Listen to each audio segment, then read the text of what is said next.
Chapter 1. Izuku Midoriya had learned, by the age of 4, that the world kept a scoreboard, and that his name was not on it. The doctor had said the words gently, as doctors were trained to say such things, but gentleness did not change the shape of them.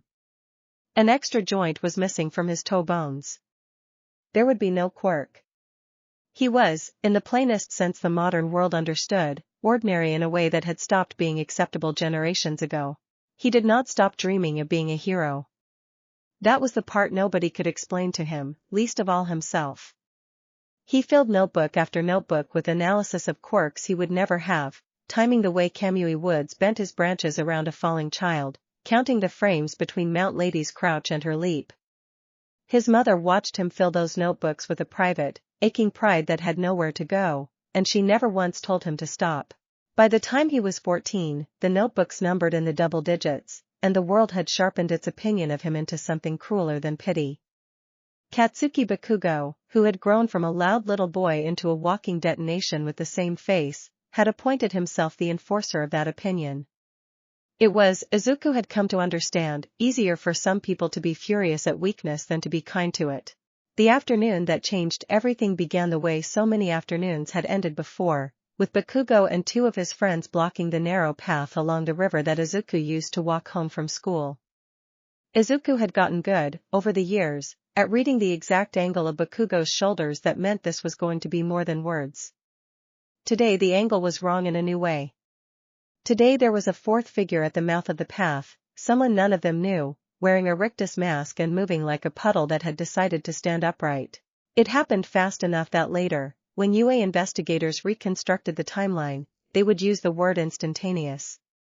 A villain, low profile enough to have escaped notice for years, mistook the confrontation for an opportunity and lunged for the nearest available body to wear as a disguise.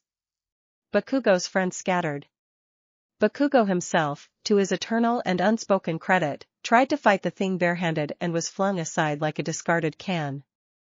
That left Izuku standing alone as a wall of sludge closed over his mouth and nose, and the world began, very simply, to end. He had exactly one clear thought in the 2 seconds before his vision started to gray at the edges, and it was not a brave one. It was the thought of his mother's face if she had to identify him, and it broke something open in him that had been sealed shut since he was 4 years old. What came out through the crack was not oxygen. It was information. It arrived the way a wall of text arrives when a computer finally finishes loading a page it has been struggling with, all at once, and entirely without warning, hanging in the visual field where the sludge villain's mask should have been. Izuku, drowning, saw pale blue characters resolve out of nothing directly in front of his eyes. Collision detected. Environmental hazard, ASPHYXIATION, time TO failure, 4 seconds. And beneath it, smaller, almost apologetic in its phrasing, a single line that would define the rest of his life.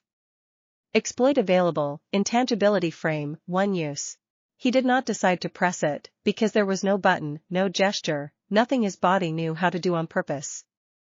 He simply wanted it, with the entire desperate weight of a boy who did not want to die in an alley 3 streets from his own front door, and the wanting was apparently interface enough. For exactly 1/2 of 1 second, Izuku Midoriya stopped being solid. The sludge that had been choking him passed through him the way light passes through glass, and he fell straight through the villain's own mass and out the other side, landing hard on the pavement, coughing up air that tasted like the best thing he had ever breathed. The villain, who had been mid-grip on a boy that no longer existed as far as its senses were concerned, lurched forward off balance and slammed face first into the retaining wall Izuku had been backed against a moment before. It was, by any reasonable measure, the worst possible moment for a 14-year-old's quirk to manifest for the first time, and also, in hindsight, exactly the right one. Bakugo, hauling himself up on one elbow with blood at his lip, stared at the space where Izuku had been and then at the space where Izuku now was, several feet to the left, breathing hard and very much alive. His mouth opened. Nothing useful came out of it. The villain recovered fast, sludge reforming with an angry hiss, but it had lost its element of surprise, and surprise had been most of its plan.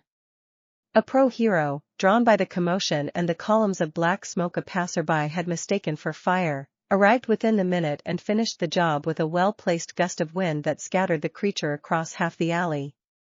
By the time the police tape went up, Izuku was sitting on the curb wrapped in a blanket a paramedic had produced from somewhere, staring at his own hands as though they belonged to a stranger he had just been introduced to. Nothing else happened for the rest of that day that anyone outside his own skull would have called remarkable.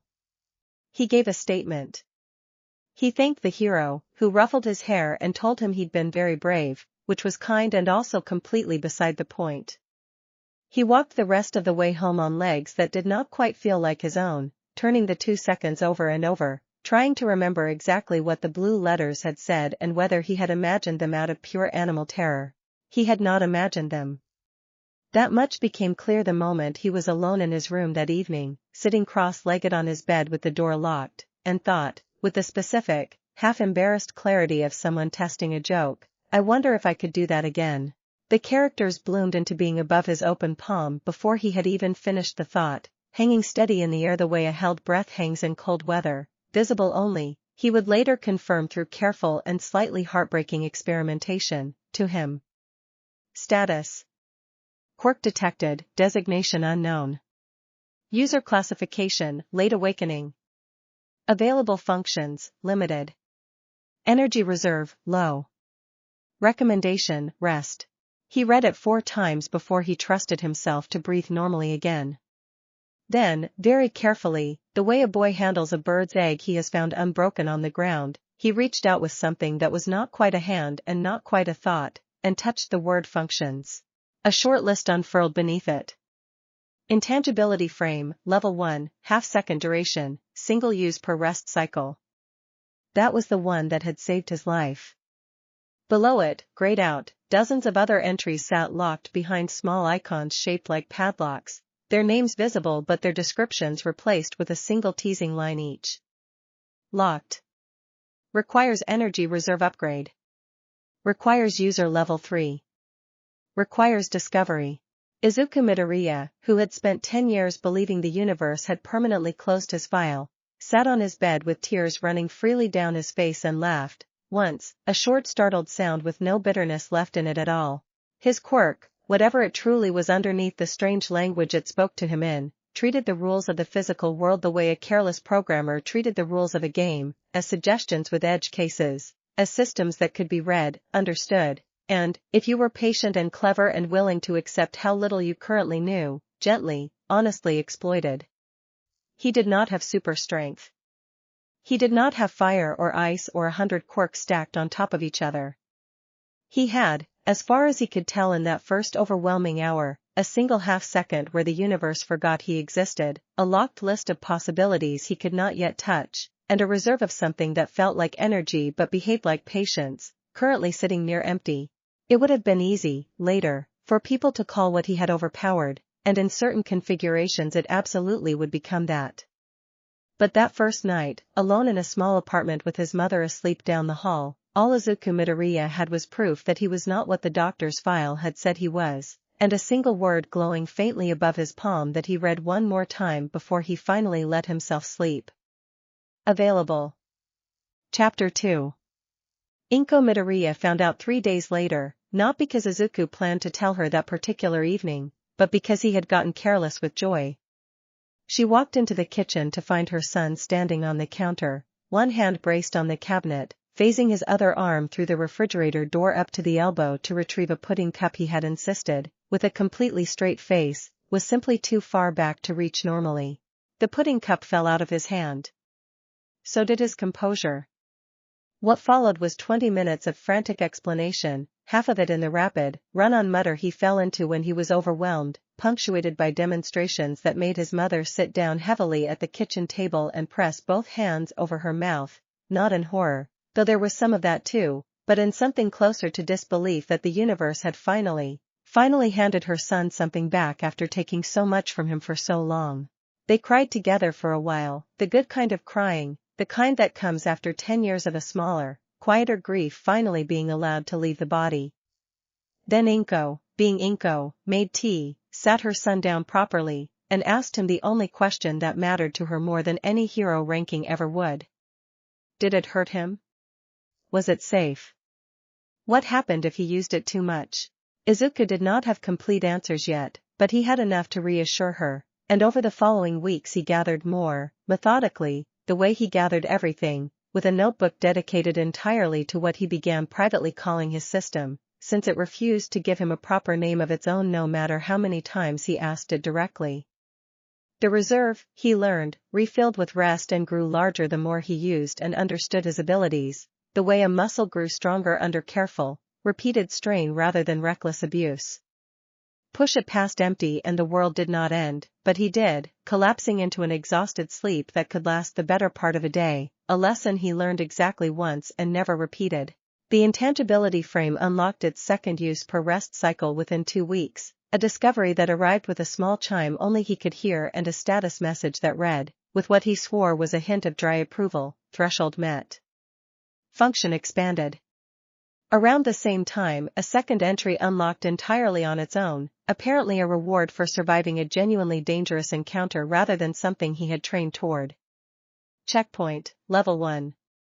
He could, once per day, mark a location and moment in his memory as a kind of anchor, and if within the next hour he was struck by something that would otherwise seriously injure or kill him, he would be pulled back to that anchor instead, whole, the injury simply undone as though it had never landed. It was not, he understood immediately and explained carefully to his mother, a way to be reckless.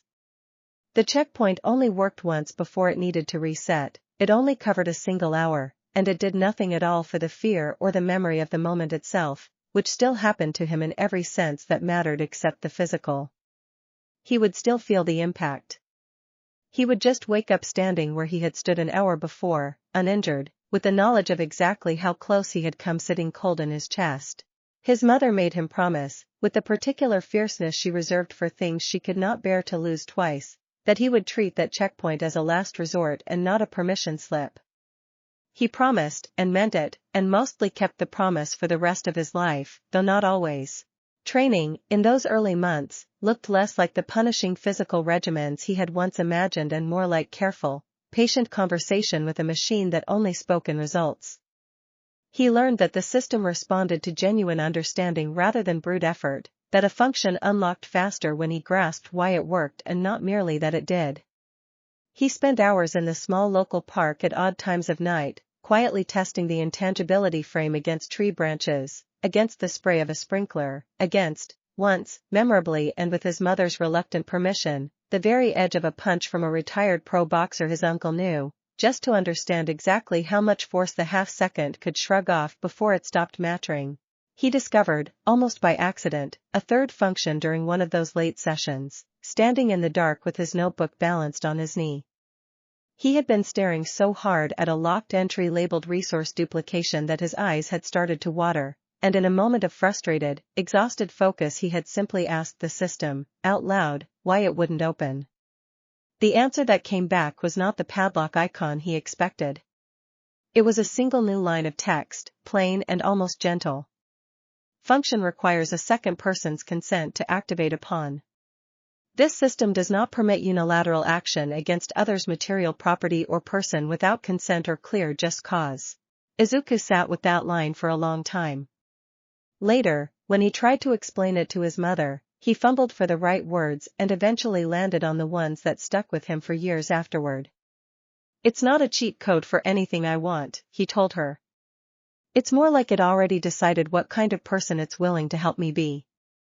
And I think I'm glad about that, even when it's inconvenient. His mother, who had raised him alone and had never once needed a glowing status screen to know what kind of person her son already was, only smiled and told him that sounded about right. The months rolled forward the way months do, ordinary on the surface and quietly extraordinary underneath.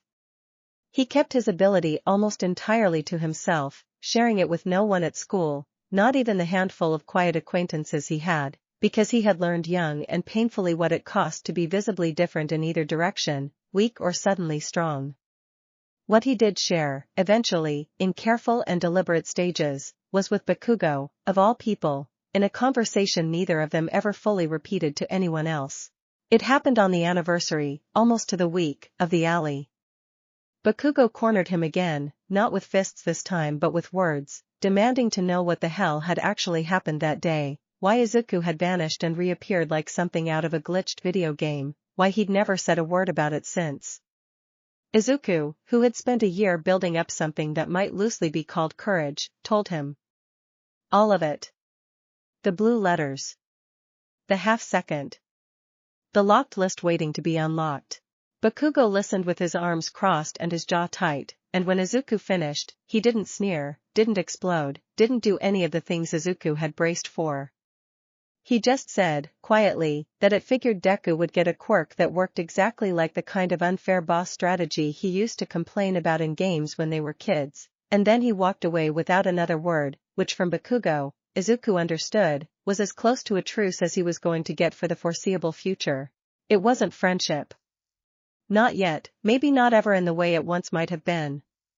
But it was the first sign, small and grudging as it was, that the world was already beginning to rearrange itself around the boy who had learned, quite by accident, to read its rules. By the time entrance exam season arrived for UA High, Izuku Midoriya had a reserve deep enough to use his intangibility framed 4 times between rests, a checkpoint that had grown to cover 90 minutes instead of 60, and a third unlocked function he had only used twice, both times on himself, both times in the dead of night when no one could see him grinning at what his own 2 working hands, and one very strange gift, had finally made possible. He filled out his application to the hero course with steady fingers and a certainty he had never once been allowed to feel before, and underneath the excitement sat something quieter and more permanent, the simple, settled knowledge that whatever came next, he would not be facing it as the boy with nothing. Chapter 3. UA High School's entrance exam facility looked, from the outside, like an ordinary auditorium bolted onto the side of an extraordinary campus, and Izuku had memorized every publicly available detail about it the way other students memorized vocabulary lists.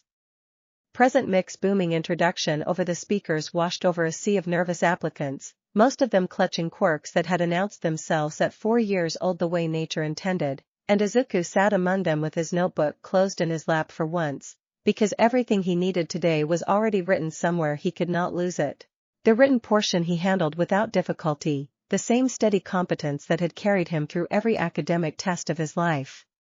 It was the practical portion, held in a sprawling mock city called Ground Beta, that everyone had truly come for, and Izuku stood at the starting line with his heart hammering, listening to Present Mike explain the rules. Foe villains scattered through the city, worth points according to their designated difficulty. 10 minutes on the clock. Go. He went. What the examiners watched unfold over the following minutes would end up circulated for weeks afterward in hushed, disbelieving conversations in the UA staff room, because nothing about it matched any known quirk pattern in their extensive database. Izuku moved through Ground Beta like a boy who had already memorized the map, which, in fairness, he had, from publicly available promotional footage studied frame by frame for months.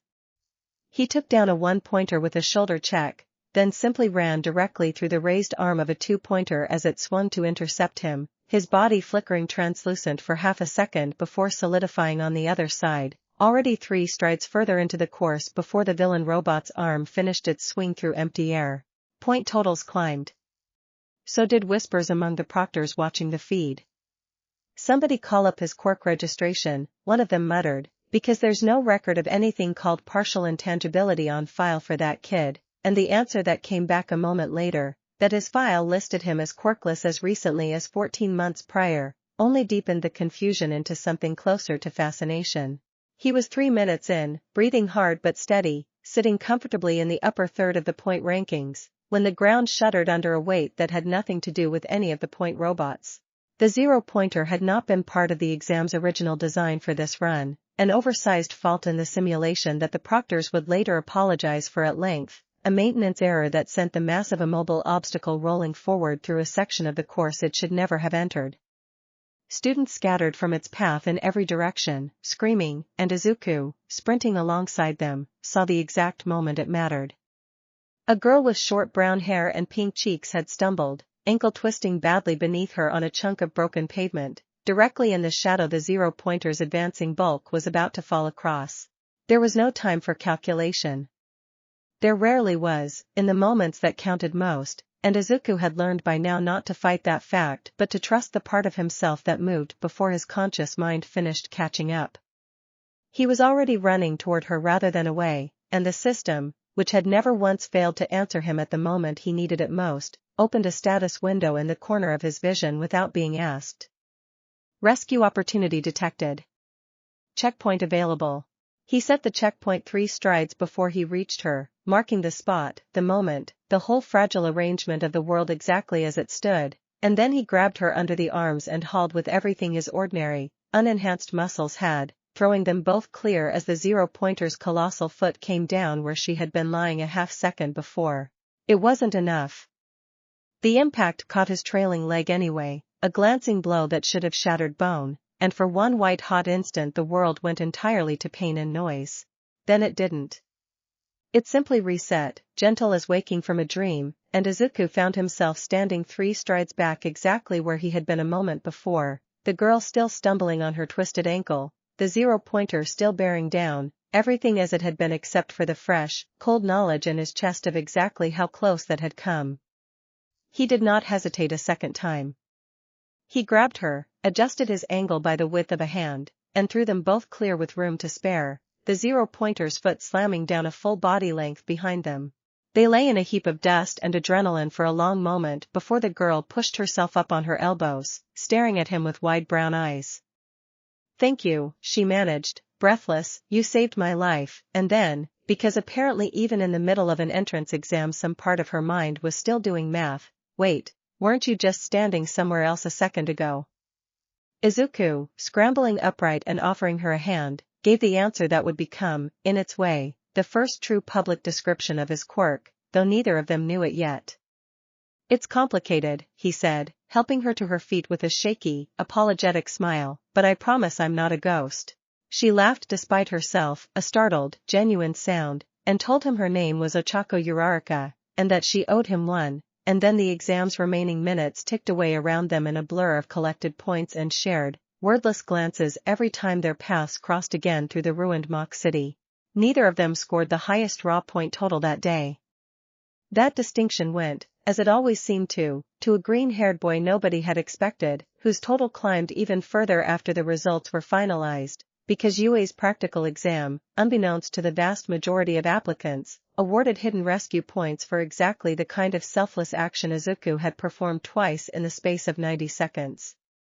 He learned this 2 weeks later, standing in his living room with an acceptance letter shaking gently in his hands and a small holographic projection of a woman with a stern, kind face explaining that plus allocation had been invented for people who understood that heroism meant more than beating a robot's score. His mother cried again that day, the good kind, and pinned the letter to the refrigerator door with a magnet shaped like a star, and Izuku stood in the kitchen afterward with a status window glowing quietly at the edge of his vision, one he had learned to read as easily now as any printed page. New environment detected. Reserve capacity increasing.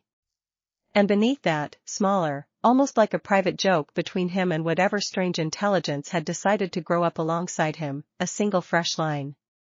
Level up. Chapter 4.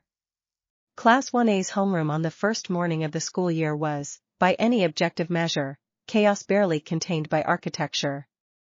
20 students filed into a room built for a fraction of the personality currently packed inside it, and Izuku found a seat near the middle, notebook already out of habit resting on his desk, and tried very hard not to stare too obviously at the sheer density of extraordinary people surrounding him. There was a boy with 6 arms folding a paper crane with unsettling speed. A girl whose skin had a faint, permanent frog-like sheen introduced herself to her row with a flat, easy confidence that made several people laugh before she'd finished her sentence. A tall girl with dark hair pulled into a neat ponytail sat with perfect posture 2 rows over, reviewing what looked like a self-prepared study outline before the teacher had even arrived, and Izuku noted, with the automatic cataloging instinct he had never quite managed to switch off, that her name placard read Yaoyorozu. Ochako Uraraka spotted him from across the room and lit up, waving with both hands before crossing to claim the empty seat beside him, chattering about the wild coincidence of ending up in the same class as the ghost boy from the exam, a nickname Izuku accepted with a wince and a laugh he mostly meant. Their homeroom teacher arrived in a sleeping bag, which was its own kind of introduction, and Shota Aizawa wasted no time appending every expectation the students had walked in with. Orientation is a waste of time, he informed them flatly, unzipping the bag and stepping out of it looking like a man who had personally never once enjoyed a full night's sleep. You're going to take a physical fitness test, the same one you took in middle school, except this time you're allowed to use your quirks, and whoever scores lowest overall gets expelled on the spot. It was, as Izuku would later learn, a deliberate lie meant to sharpen the students into their best possible effort, a fact that did nothing to lessen the very real panic that rippled through the room in that moment. He filed the thread away with the same steady focus he applied to everything, because panicking had never once solved a problem for him and he saw no reason to start now. The events themselves were straightforward on paper, a 50-meter dash, a standing long jump, a grip strength test, a series of measures UA used to establish a raw physical baseline before quirks were layered on top. What was not straightforward was the sheer range of ways 20 different quirks could bend those simple exercises, and Izuku watched, fascinated despite the pressure of the moment, as classmates launched themselves impossible distances or crushed measuring devices with a squeeze of one hand. When his own turn at the 50-meter dash came, he ran it without using anything at all, because there was, as far as he had discovered so far, no version of his quirk that made him run faster in a straight line, only versions that helped him survive the consequences of not being fast enough. His time was respectable, unremarkable, the kind of number that would have quietly worried him a year ago and now simply sat there as an honest baseline. The standing long jump was where things changed. Izuku set his feet at the line, and as the countdown reached 0, he jumped, and at the very apex of the jump, with the sandpit still a stride short of his outstretched foot, he let his body slip translucent for the barest fraction of a second, sliding weightlessly through the low chain-link fence that marked the pit's far boundary before solidifying again on the other side, landing well past the marked distance in a stumble of grass and startled laughter from the watching students. Aizawa's expression did not change, which Izuku was already learning was itself the man's version of intense interest. That's a disqualification for using the boundary as a shortcut, the teacher said flatly, though there was something almost approving in the flat delivery, but it does confirm the registration update I read this morning wasn't a clerical error. Midoriya, see me after this session. The rest of the fitness test passed in a similar pattern, Izuku's quirk offering no help at all in categories that measured raw output, and offering strange, sideways solutions in anything that resembled an obstacle. His grip strength was ordinary. His ball throw, however, sailed an absurd distance after he phased the ball briefly through the crook of a low branch that would otherwise have deflected it, a maneuver so specific and so clearly premeditated that even Bakugo, watching from the sidelines with his arms crossed, let out a short bark of grudging laughter. He was not last in the final rankings, though he was not first either, sitting instead in a comfortable, honest middle that reflected exactly what his quirk actually was, a toolkit for surviving and solving problems rather than a blunt instrument for overwhelming them. Aizawa's promised expulsion never materialized, of course, and the entire class exhaled together in the aftermath, already loosening into the easy, half-exhausted camaraderie of people who had just survived something together. Izuku found himself, at lunch, sitting at a table that had somehow accumulated Ochako on one side and, more surprisingly, Tsuyu Azui on the other, the frog-like girl studying him with a curious, unhurried directness that he was already learning was simply how she looked at everything. Your quirk is interesting, she said, without preamble, in the flat, thoughtful tone he would come to recognize as her default. It doesn't look like it's meant for fighting. It looks like it's meant for not losing. Izuku blinked, surprised at how precisely she had put words to something he had only ever felt as an intuition. That's, he started, and then stopped, and then nodded slowly. Yeah,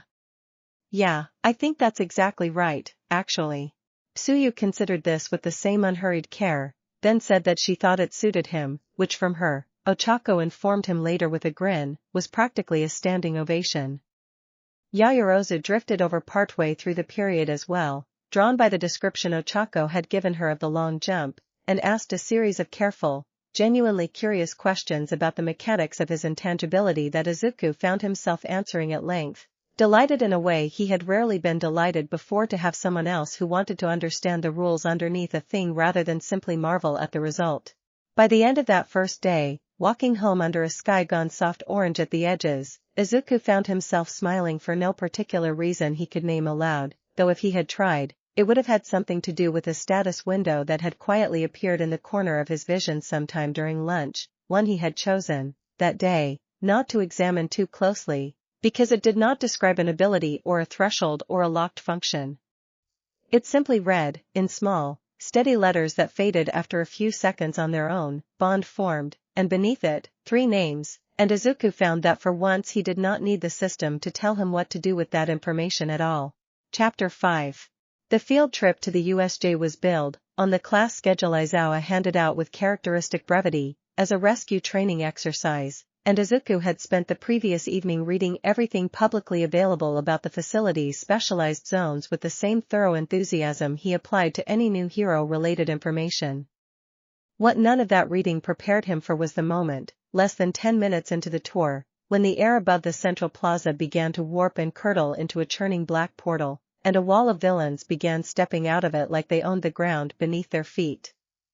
Chaos, when it arrived total. Izawa was already moving before most of the students had finished processing what they were looking at, throwing himself into the mass of intruders with the grim efficiency of a man who had trained for exactly this scenario more times than he cared to count. A warp villain scattered students across the facility's separate training zones before anyone could regroup, and Izuku found himself flung into the flood zone alongside Tsuyu and Yaoyorozu, the 3 of them landing hard in shallow water with a scattering of lesser villains already turning toward them with unpleasant, hungry attention. Izuku's mind, in the space of that first terrified second, did what it always did under pressure, which was to stop being afraid long enough to be useful. Status, he thought, sharp and clear, and the familiar pale blue text bloomed instantly at the edge of his vision. Threat assessment, multiple hostiles. Reserve, 70%. Recommendation, protect and stall. He didn't have offense worth speaking of. He had never pretended otherwise, not to himself and not to the system that had never once tried to sell him something he wasn't. What he had was the ability to be, for critical fractions of a second, exactly where an attack could not touch him, and he used it now without hesitation, placing himself bodily between the advancing villains and the 2 girls beside him. A blade-wielding thug lunged first, and Izuku let the strike pass straight through his chest in a shimmer of translucent static, the villain's own momentum carrying him stumbling past into the shallow water. Tsuyu's tongue lashed out a half-second later, wrapping the man's ankle and yanking him fully off balance, and Yaoyorozu, already reaching into the fabric of her exposed skin, produced a length of sturdy rope with a small grunt of effort and had him bound before he'd finished spitting out a mouthful of pool water. They fell into a rhythm after that, the 3 of them, faster than any of them would have predicted from people who'd known each other for less than a week. Izuku absorbed and deflected what he could, buying the half-seconds that made the difference, while Tsuyu's reach and Yaoyorozu's steadily produced equipment turned those half-seconds into results. It was not glamorous. It was not the kind of fight that ended up in highlight reels. It was, Izuku thought distantly even as he ducked through another attacker's outstretched arm in a flicker of static, exactly the kind of teamwork the entire exercise had originally been designed to teach, arriving under circumstances nobody had planned for. The real test came when a villain built like a small mountain, muscle stacked on muscle in a way that suggested a quirk purpose-built for collision, waded into the flood zone directly at them, ignoring the 2 smaller thugs still tangled in Yaoyorozu's rope. Izuku's reserve meter, glowing faint and honest at the corner of his awareness, sat at just under 40%, enough for perhaps 2 more uses of his intangibility frame if he was careful, and this villain hit hard enough that careful might not be an option at all. He set a checkpoint anyway, the choice arriving without much deliberation, because the alternative was letting that fist connect with Yaoyorozu, who had turned to produce another length of rope and had her back fully exposed to the charge. Checkpoint set, the system informed him, and he stepped into the strike's path, and the impact, when it landed, hit like the world ending. He reset standing 3 strides back, cold sweat already breaking across his skin at the phantom memory of an impact his body had never technically sustained, and this time, instead of stepping directly into the blow, he let it pass through him at the very last possible instant, the intangibility frame catching the strike with barely a hair's width to spare. The villain's fist punched clean through empty, static shimmering air and continued on into the shallow pool with a crash that sent water fontaining in every direction, and before he could recover his balance, Tsuyu's tongue caught his throat and Yaoyorozu, moving with a speed neither girl had shown before, drove a length of steel pipe she'd produced moments earlier directly into the back of his knee. The mountain of a man went down hard, and stayed down, and the three of them stood over him in the wreckage of the flood zone, breathing hard, soaked to the skin, and entirely, fiercely alive. It was Aizawa, badly injured but grimly upright, who eventually cleared the zone alongside a wave of arriving pro-heroes summoned by All Might's sudden, thunderous entrance into the main plaza, a sight Izuku caught only in fragments through the chaos, a golden blur of impact that seemed to end the invasion almost as decisively as it had begun. By the time the facility was declared secure and the students gathered, shaken and soaked and largely uninjured thanks to a dozen small acts of exactly this kind, the sun outside had shifted well past where it had been when the field trip started. Yaoyorozu found him afterward, sitting on the edge of a bench wrapped in a borrowed blanket, and sat down beside him without asking, which he was coming to learn was very much her way of showing care. "You stepped in front of that hit twice," she said quietly, not quite meeting his eyes. "Once before I even noticed what was happening." Izuku rubbed the back of his neck, suddenly awkward in a way that had nothing to do with the day's violence. "It's kind of what my quirk is built for," he offered, which was true and also not quite the whole answer, and Yaoyorozu, sharp as she was, seemed to hear the part he hadn't said anyway. Tsuyu settled on his other side a moment later, still dripping slightly, and pronounced, with her usual flat honesty, that she thought their little team had worked well together, and that she wouldn't mind fighting alongside him again sometime, under circumstances that involved considerably less mortal danger if it was all the same to him. Izuku laughed, a real laugh, the tension of the day finally beginning to drain out of his shoulders, and agreed that yes, that would be very much preferred. He did not check his status window that evening until he was home, alone, sitting on the edge of his bed with the day's adrenaline finally fading into bone-deep exhaustion. When he did, the familiar pale text greeted him with a small cluster of updates, a reserve capacity increase, a checkpoint duration extension, and, at the very bottom, small and steady as it had been once before, 2 more names added beneath the words bond formed. Izuku looked at them for a long moment, and then closed the window, and let himself simply feel, without needing to analyze it into a system he could optimize, how strange and good it was to no longer be facing any of this alone. Chapter 6. The days following the USJ incident settled into something Izuku had not expected quite so soon, a kind of low, steady recognition that followed him through the halls of UA in glances and half-smiles rather than anything loud.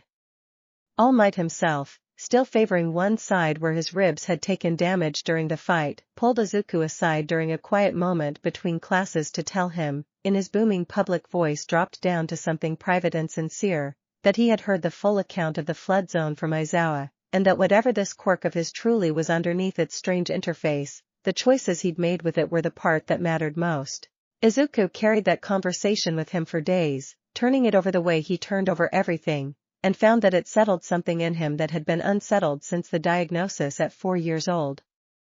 He was not being praised for power. He was being seen for the decisions he made with what little power he had, and that distinction, he was beginning to understand, was the entire foundation the system itself had been built on from the very start, the consent clauses, the refusal to hand him easy shortcuts against another person's will, the quiet insistence that whatever he became, he would become it as himself and not as a shortcut around himself. His mother noticed the change in him too, over dinner one evening about a week after the incident, watching her son explain the day's events with an animation she had not seen in him since he was very small, before the world had taught him to be careful with his own enthusiasm. "You look happy," she told him simply, setting down her chopsticks, and Izuku, caught slightly off guard by the directness of it, admitted that yes, he thought he actually was. Class life folded itself around the aftermath with the particular resilience of teenagers who had all, in one way or another, faced something that should have broken them and come out the other side mostly intact.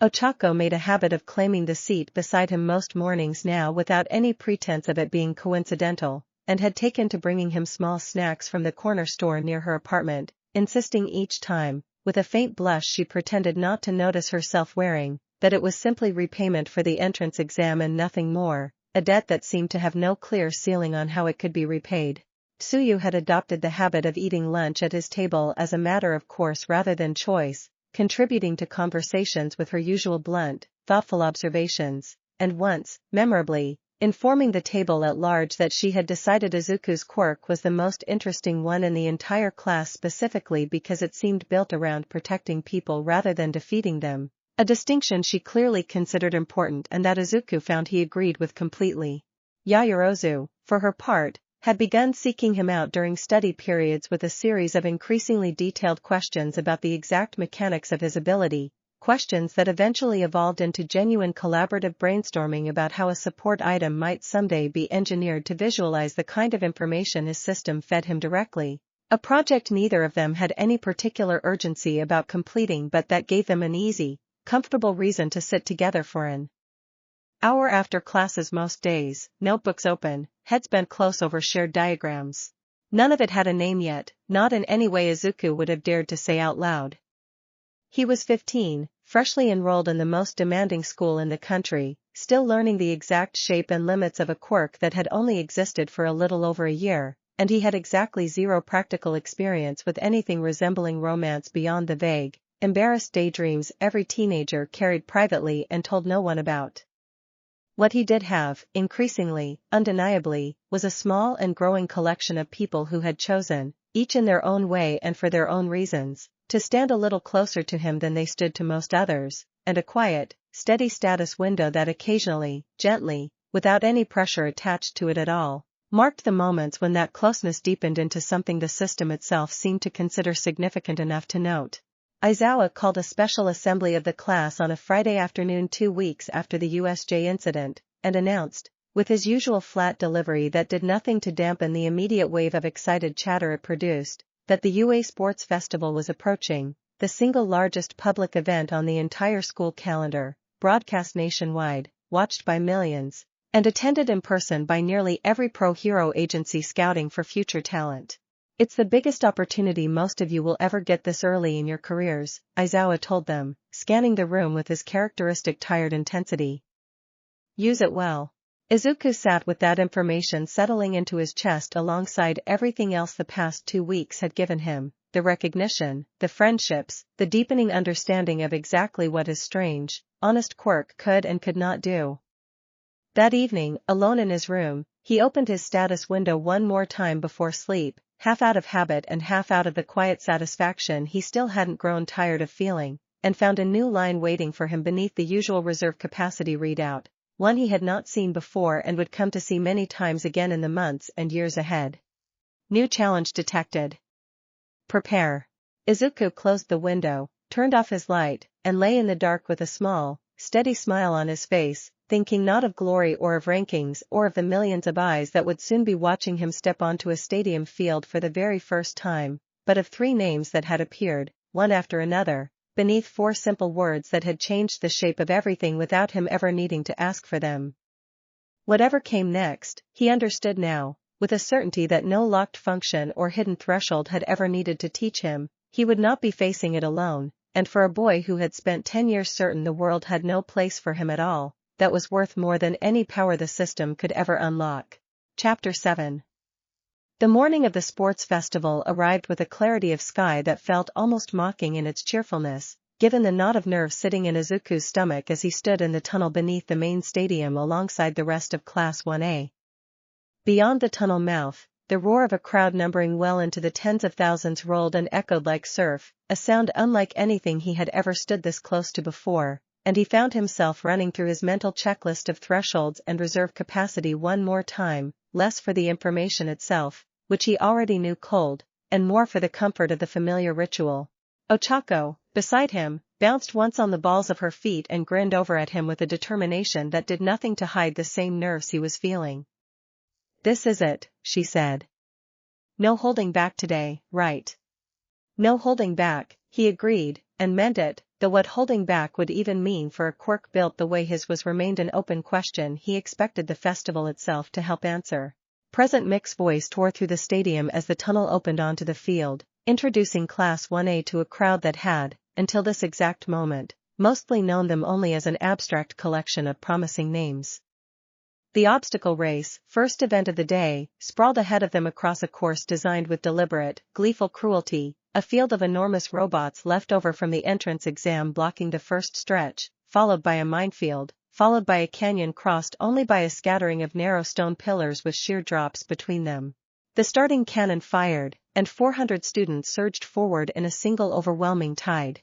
Izuku had spent the week leading up to the festival thinking carefully, in the methodical way that had become second nature to him, about exactly how his quirk translated into an event with no villains, no rescues, nothing but pure competitive advantage to be found. The answer, he had decided, lay less in any single dramatic use and more in the accumulation of small, precise moments where other students would be forced to slow down or navigate around an obstacle he could simply pass straight through. He proved the theory almost immediately at the wall of leftover robots, sliding his entire body translucent for the barest fraction of a second to pass clean through a looming metal leg that half the field ahead of him was scrambling frantically around, emerging several strides closer to the front of the pack with barely a break in his stride. A ripple of astonished commentary rolled through the stadium's announcer booth above him, present Mick's voice climbing into an excited shout about the ghost boy everyone had heard whispers about since the entrance exam footage leaked online. The minefield tested him differently, since intangibility did nothing to stop an explosion from launching him off his feet even if the blast itself failed to touch him directly, and he picked his way through with careful, calculated steps instead, watching the disturbed earth of students ahead of him for the telltale signs of buried charges, letting other competitors' mistakes serve as his map.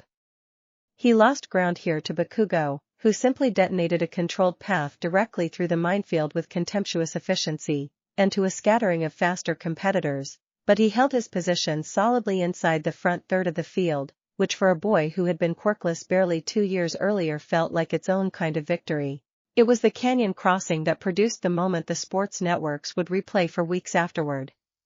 The narrow stone pillars demanded balance and precision from competitors with conventional mobility quirks, and several students ahead of him had already slipped, saved from the drop only by emergency nets rigged beneath the course. Izuku, watching a girl in a bright blue and white uniform he did not yet recognize wobble dangerously on a pillar 2 ahead of his own position, made a decision in the space of half a heartbeat, setting a checkpoint as he leaped the gap toward her. He caught her wrist just as her footing gave entirely, and for one suspended second they hung together over the drop, his weightless flicker of intangibility the only thing keeping his own grip from simply sliding through empty air as her weight threatened to drag them both down. He solidified fully the instant he needed real friction to hold her, hauling her bodily onto the safety of the next pillar with a grunt of effort that cost him precious seconds and, more importantly to the vast majority of the watching crowd, cost him none of the goodwill the gesture earned him in return. The girl, recovering her balance and her breath in the same moment, flashed him a startled, grateful grin, told him her name was Cammy in a lilting, easy voice that suggested she'd already half forgotten the fear of a moment ago, and then sprinted onward across the remaining pillars with a wink over her shoulder that left Izuku faintly bemused and considerably behind in the standings by the time he crossed the finish line himself. He placed 9th out of the field that made it through to the next round, respectable by any measure and, in his own private accounting, something close to miraculous for a quirk that had never once been designed with foot races in mind.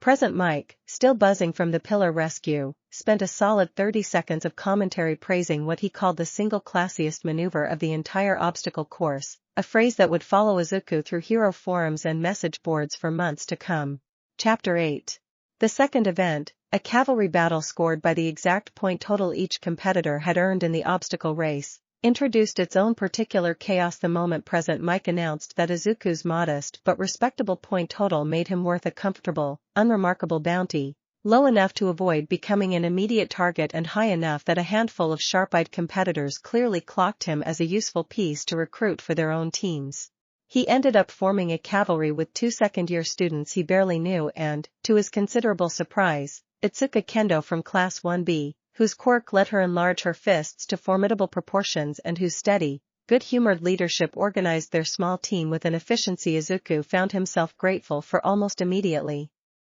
Ochako's team, meanwhile, assembled itself 2 rows over with Tsuyu anchoring their formation, and the 2 groups exchanged a brief, friendly nod across the field before Present Mick's starting cannon sent the entire arena into motion at once.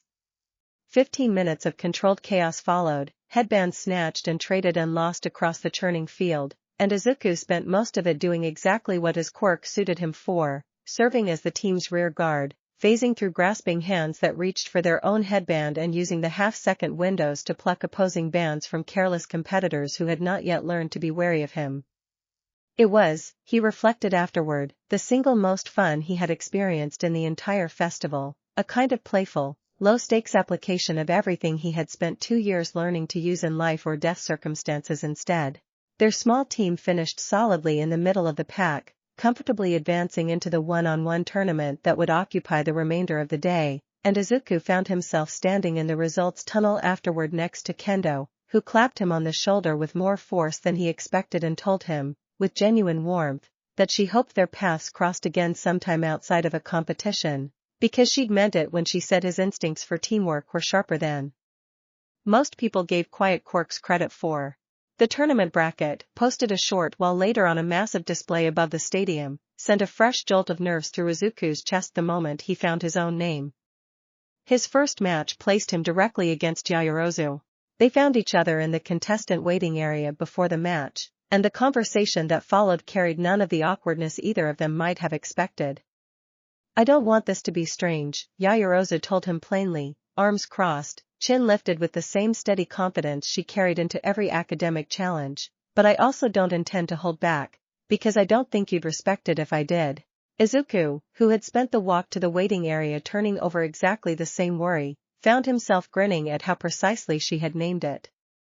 "Good," he said. "I wouldn't. Let's both actually try." The match itself, when it began minutes later under the full glare of the stadium lights, turned into a careful, respectful contest of two people who understood each other's strengths well enough to make the fight genuinely close. Yaoyorozu produced a shield within the opening seconds, followed swiftly by a length of weighted net she flung across the arena floor to limit his mobility, and Izuku spent the first minute simply evading, phasing through the net's leading edge and circling to test the boundaries of her production speed before committing to anything. It was, in the end, a battle of resource management as much as raw ability, Izuku's limited reserve of intangibility frames pitted against the very real limits of Yaoyorozu's own body fat converting into whatever material she needed to produce, and the match swung back and forth for nearly the full 5 minutes allotted before Izuku found the opening he needed, phasing through a hastily produced steel barrier at an angle she had not accounted for and closing the distance to tap the boundary marker at her feet before she could reconfigure her defense in time. The crowd's reaction rolled over the stadium in a wave of surprised applause, and Yaoyorozu, breathing hard, extended a hand across the arena floor with a smile that held no trace of resentment in it at all, only the clear, warm respect of someone who had genuinely enjoyed being tested. "That was the best match I've had all year," she told him, and Izuku, shaking her hand and still catching his own breath, found he agreed completely, already looking forward, with a small flicker of anticipation he did not bother trying to name, to whichever opponent the bracket handed him next. Chapter 9. He did not win the tournament.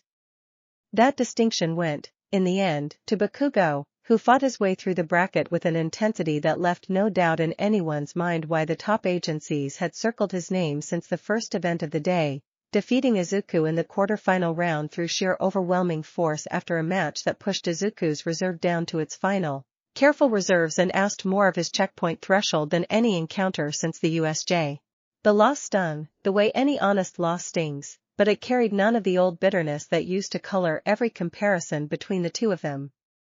Bakugo found him afterward in the contestant tunnel, uncharacteristically quiet, and told him, gruffly, without quite meeting his eyes, that the match had actually been close, that he'd had to work for it, and that Deku better not go soft on him before the next time they fought, which Izuku understood, with a small private smile, to be the closest thing to a compliment Bakugo currently had in his vocabulary. Ochako made it through 2 rounds before falling to a second-year competitor with a gravity-manipulating quirk of unusual precision, and met Izuku afterward at the edge of the contestant stands with a rueful grin and a shoulder bump that lingered a beat longer than it strictly needed to.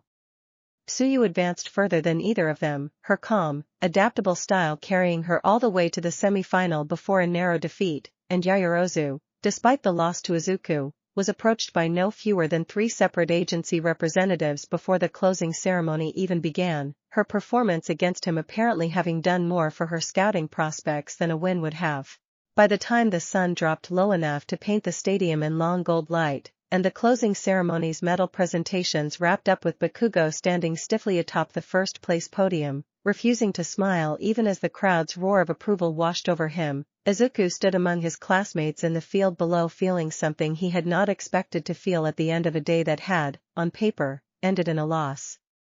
He felt full. Not of triumph exactly, though there had been plenty of that scattered through the day, but of something steadier and more permanent, the simple, accumulating certainty that he had built, in less than 2 months, an entire constellation of people who wanted him standing beside them, not because a glowing status window had told any of them to, but because he had earned it one small, honest choice at a time. That evening, walking home under a sky gone deep violet at its edges, his phone buzzed with a message from an unfamiliar number that turned out, upon closer inspection, to belong to Cammy, the girl from the canyon pillars, thanking him again for the catch and asking, with a string of cheerful emoji, whether he'd be interested in trading notes on Quirk combat sometime, since apparently her own school had heard plenty about the ghost boy from Class 1A and she wanted to see the trick up close. He smiled at the screen longer than the message strictly warranted, and typed back a yes before he'd fully considered it, then tucked the phone away and let himself simply enjoy the walk. His status window opened once more before he let himself fall asleep that night, unprompted, the way it sometimes did now when the day's events had settled enough for the system to finish whatever quiet accounting it ran behind the scenes. Reserve capacity, substantial increase. New function unlocked, partial phase, level 2, duration extended.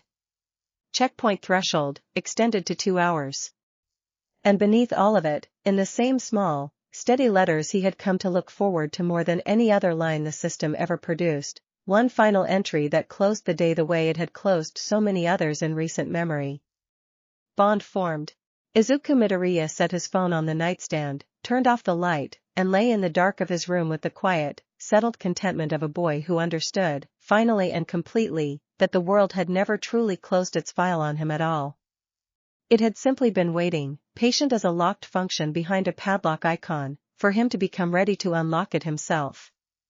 Somewhere beyond the walls of his small apartment, the city of Muzutafu carried on into the night, unaware that the quietest, strangest quirk it had produced in a generation had only just begun to understand what it was truly capable of, and that the girls now gathering steadily around the boy who wielded it were only the first small chapter in a story that had every intention of growing very much longer before it was through. Chapter 10. The week after the sports festival brought a flood of attention Izuku had not fully braced himself for, despite every warning Aizawa had given the class about exactly this outcome.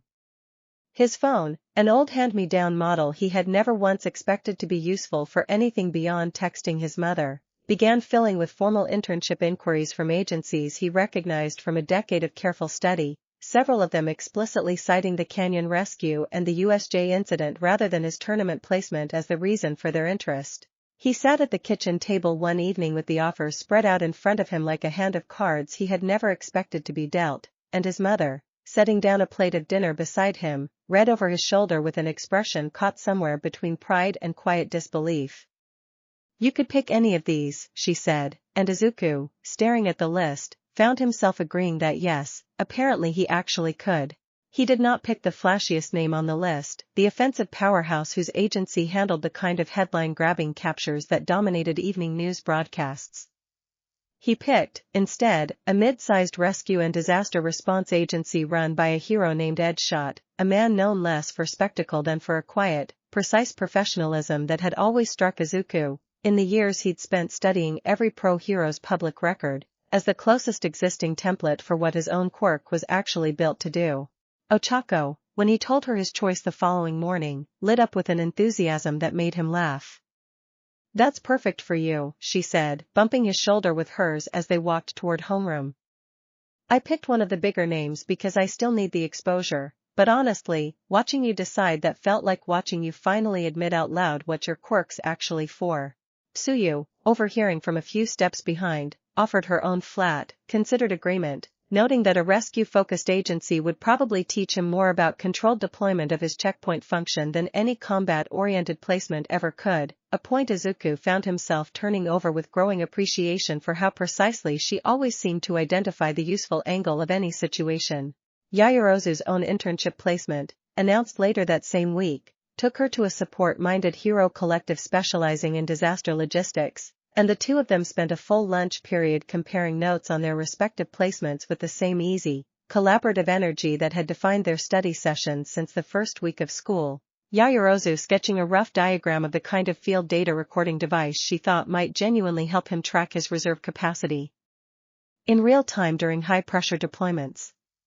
It was Mina Ishido, of all people, who cornered him near the vending machines 2 days before internships officially began, bright pink and characteristically direct, asking him with unabashed curiosity whether it was true that his Quirk had a level system, because Kaminari had apparently been telling everyone in class it worked like a video game and she wanted the accurate version straight from him rather than the increasingly exaggerated rumor mill.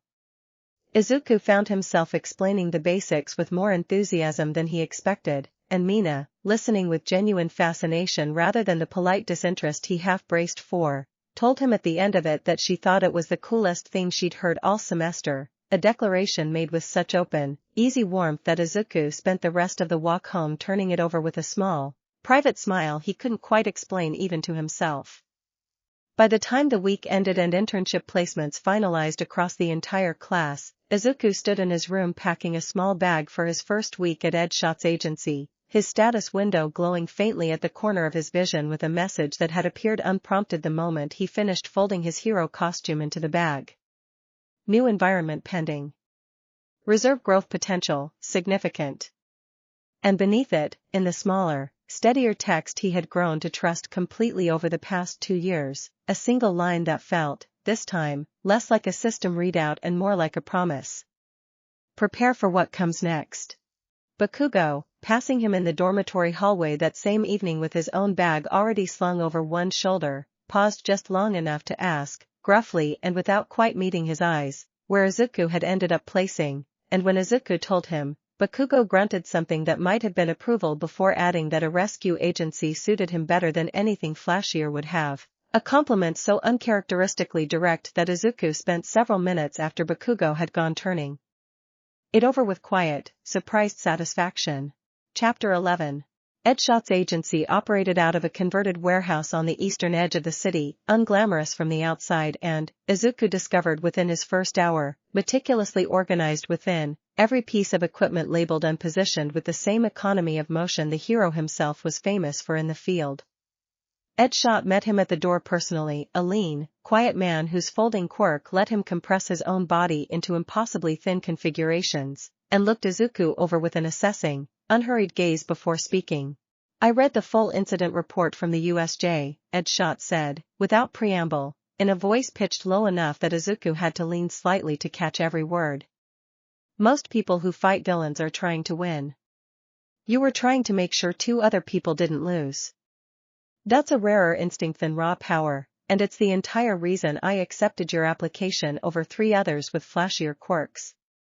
Don't waste it chasing something you don't need to chase. The words settled into Izuku's chest with a weight that stayed with him through the rest of that first week, shaping the way he approached every drill Edshot put him through.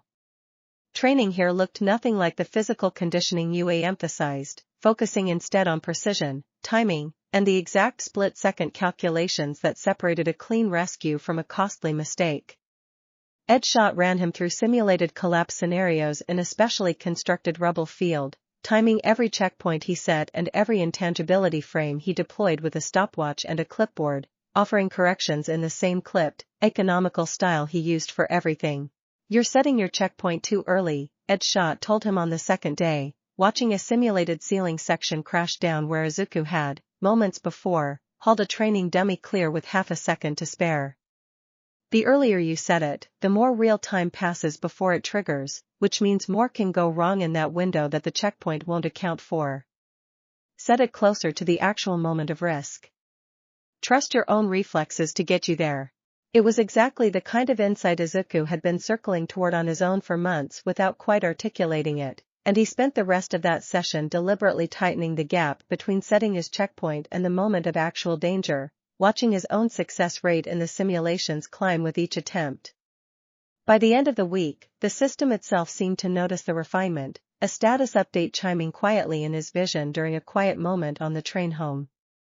Function refined, checkpoint precision increased.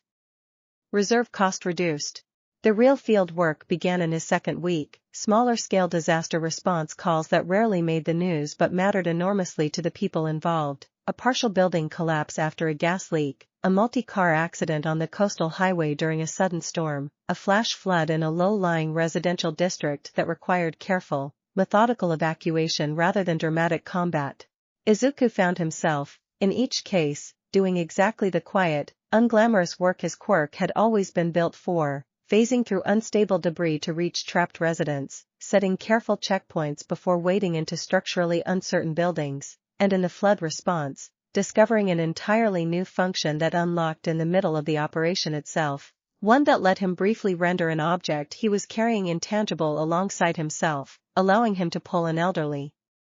resident's essential medication case through a collapsed doorway that would otherwise have blocked it entirely. Ed Schott, watching the flood operation unfold from a coordination point nearby, made no comment in the moment beyond a short nod of acknowledgement, but pulled Izuku aside afterward, once the residents were safely relocated and the immediate crisis had passed, and told him, with the same flat economy he used for everything, that he'd seen interns spend entire years failing to develop the kind of instinctive field judgment Izuku had just demonstrated in under 2 weeks.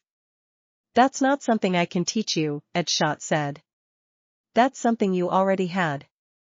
I'm just giving you room to use it." Izuku carried that assessment home with him at the end of the week, exhausted in the deep, satisfying way that came from work that actually mattered, and found his mother waiting up for him despite the late hour, wanting to hear every detail of the flood evacuation even as her face carried the familiar mixture of pride and worry that had become such a permanent fixture of their evenings together. He told her everything, the good and the frightening parts alike, because he had learned, slowly and deliberately, that keeping her in the dark protected neither of them from anything real, and she listened to all of it with her hands wrapped around a mug of tea gone cold, nodding along, occasionally wiping at her eyes, and telling him at the end of it, as she always did now, how proud she was, and how glad she was that he had finally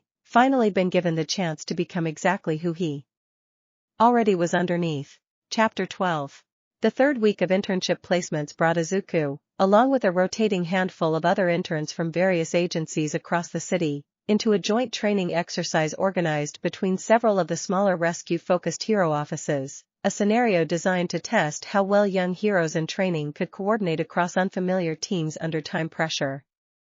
It was here, standing in a briefing room lined with maps of a simulated disaster zone, that he found himself reunited unexpectedly with Kyokujiro, whose own internship placement with a nearby agency had landed her in the same joint exercise entirely by administrative coincidence. They had spoken only occasionally before this, brief exchanges in the hallways of UA and one memorable study session where her sharp, dry commentary had made an otherwise dull review of hero law considerably more bearable, but standing together now in matching intern uniforms, waiting for the exercise briefing to begin, Izuku found the conversation between them slipping easily into something warmer and more comfortable than either of their previous interactions had suggested was waiting.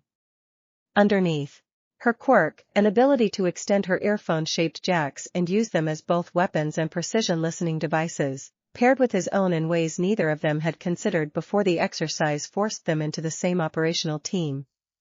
She could locate trapped survivors through sound alone with an accuracy that put conventional detection equipment to shame, and Izuku, once she called out a position, could reach it through obstacles that would have cost any other rescuer critical minutes to clear conventionally. They found their rhythm within the first 15 minutes of the exercise, Kyoka's sharp, clipped callouts guiding him through a maze of simulated rubble to a trapped mannequin faster than any other team managed across the entire exercise. And by the time the coordinators called the drill to a close, their pairing had posted the single best time of the day, a result that earned them both an approving nod from the lead coordinator and a small, satisfied grin from Kyoka herself as she pulled her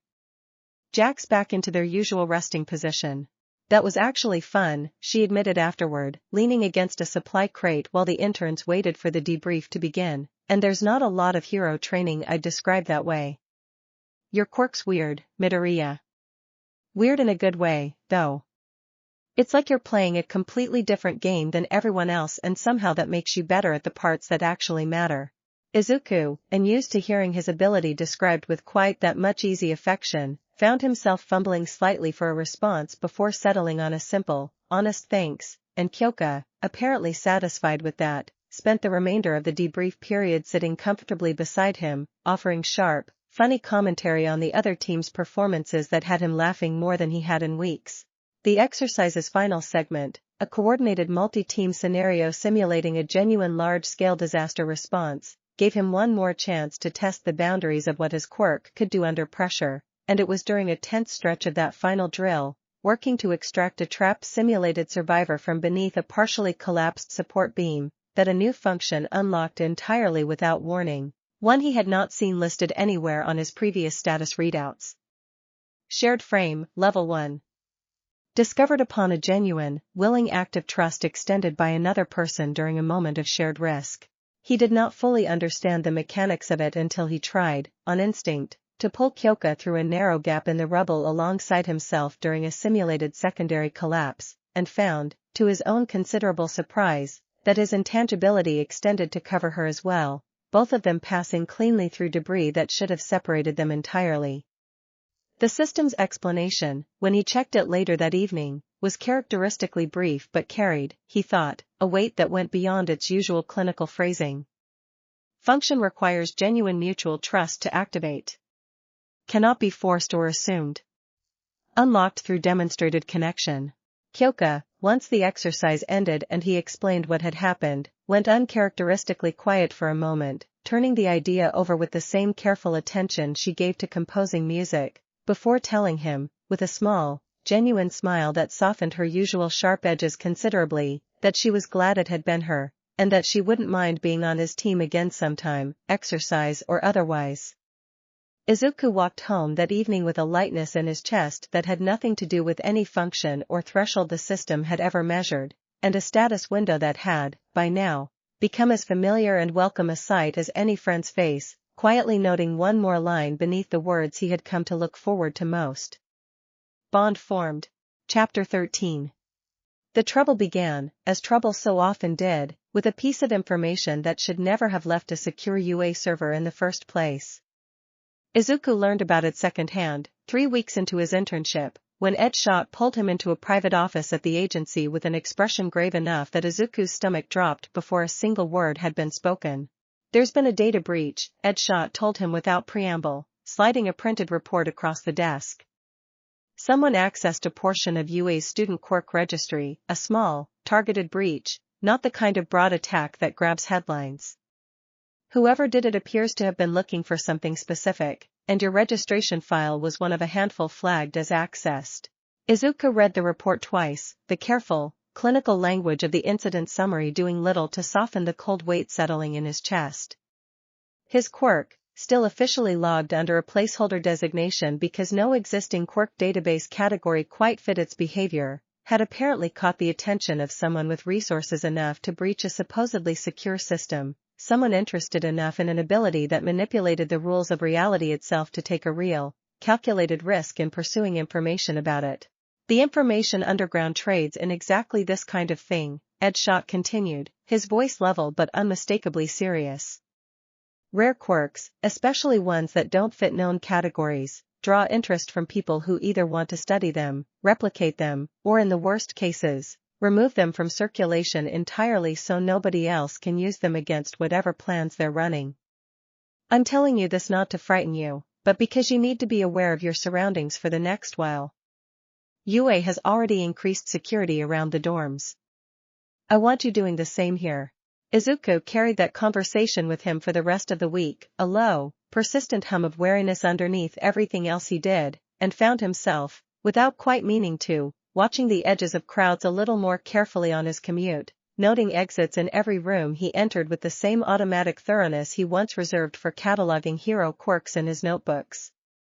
He told his mother a carefully softened version of the situation, enough to explain the extra caution without giving her nightmares, and told Ochako and Tsuyu the full unvarnished version, because he had learned by now that keeping the people closest to him in the dark protected no one and helped nothing. Ochako's reaction was immediate and fierce in a way that surprised him slightly, her easy warmth sharpening into something protective as she told him, flatly, that he was not to go anywhere alone until this was resolved, a demand Tsuyu seconded with equal seriousness, adding that her own detection abilities, subtle as they were, could be useful if anyone ever tried to approach him without his notice. Momo, once she learned of it during their next study session, spent an unusually distracted hour sketching rough designs for a small, wearable alert device before admitting, a little sheepishly, that she found the whole situation deeply unsettling and wanted to be useful about it in whatever way she could. It was during a routine evening commute home from the agency, 4 days after Edshot's warning, that the low hum of wariness Izuku had been carrying finally justified itself. He noticed the man first through nothing more concrete than a prickle at the back of his neck, an unremarkable figure in a gray jacket who had boarded the same train 2 stops after Izuku and who was, Izuku realized with a cold, creeping certainty over the following several minutes, matching his own transfer at the next station a beat too precisely to be coincidence. He did not panic, because panicking had never once solved a problem for him, and instead did exactly what 2 years of careful, deliberate training had prepared him to do. He opened a status check without breaking his stride, the familiar pale text resolving instantly at the edge of his vision. Threat assessment, possible surveillance. Reserve, 90%. Recommendation, do not engage alone, route toward populated, secure location. He followed the recommendation exactly, angling his route not toward his own apartment but toward the nearest Hero Agency storefront, a small local branch he knew stayed staffed around the clock, and sent a single sharp text to Edshot as he walked, his pace deliberately unhurried even as his heart hammered against his ribs.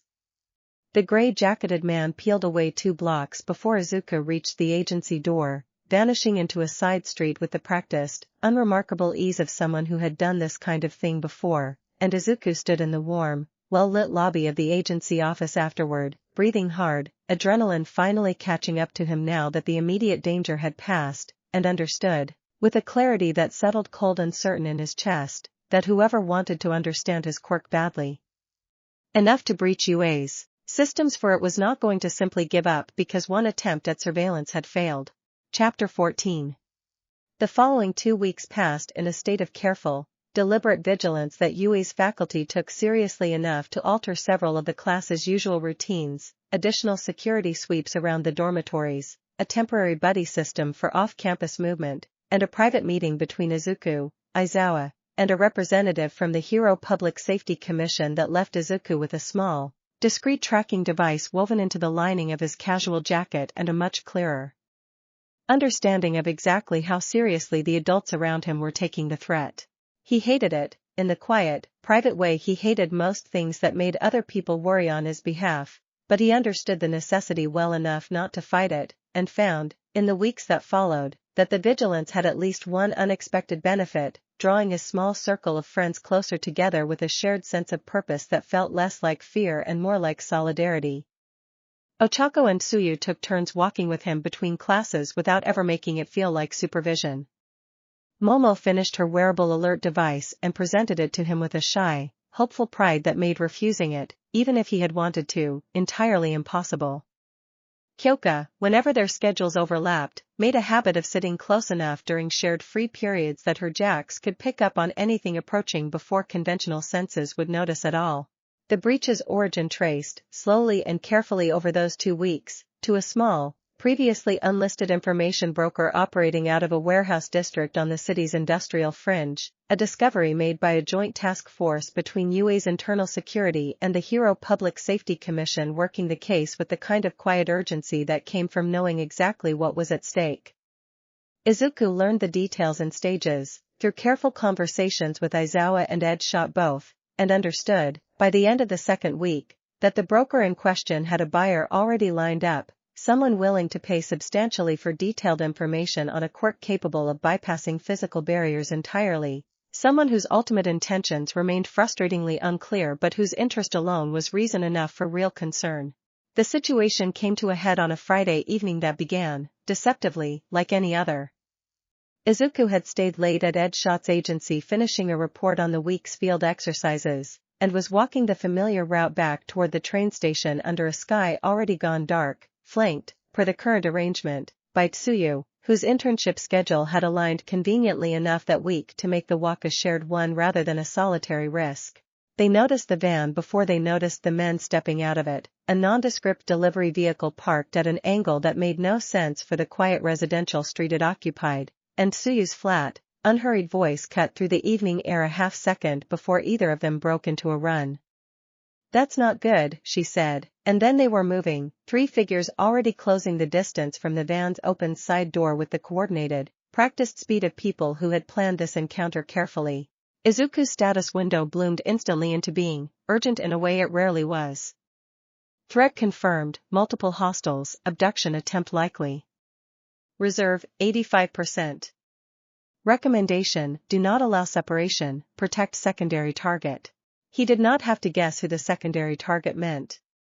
Tsuyu, Quirk activated, tongue already lashing out to wrap around the ankle of the nearest attacker and send him sprawling, fought with the same calm, adaptable competence she brought to everything, but the numbers were against them, 3 trained operatives against 2 students, however capable, and Izuku felt the cold, clarifying focus that came over him in exactly these moments settle across his mind as he set a checkpoint without breaking stride, placing himself bodily between Tsuyu and the second attacker's outstretched hand. The hand passed straight through him in a flicker of static, and Izuku used the half-second of the man's stumbling overextension to drive an elbow into his ribs with more force than his slight frame usually managed, more instinct than technique, enough to buy Tsuyu the room she needed to finish binding the first attacker with a length of her own tongue wrapped twice around his wrists.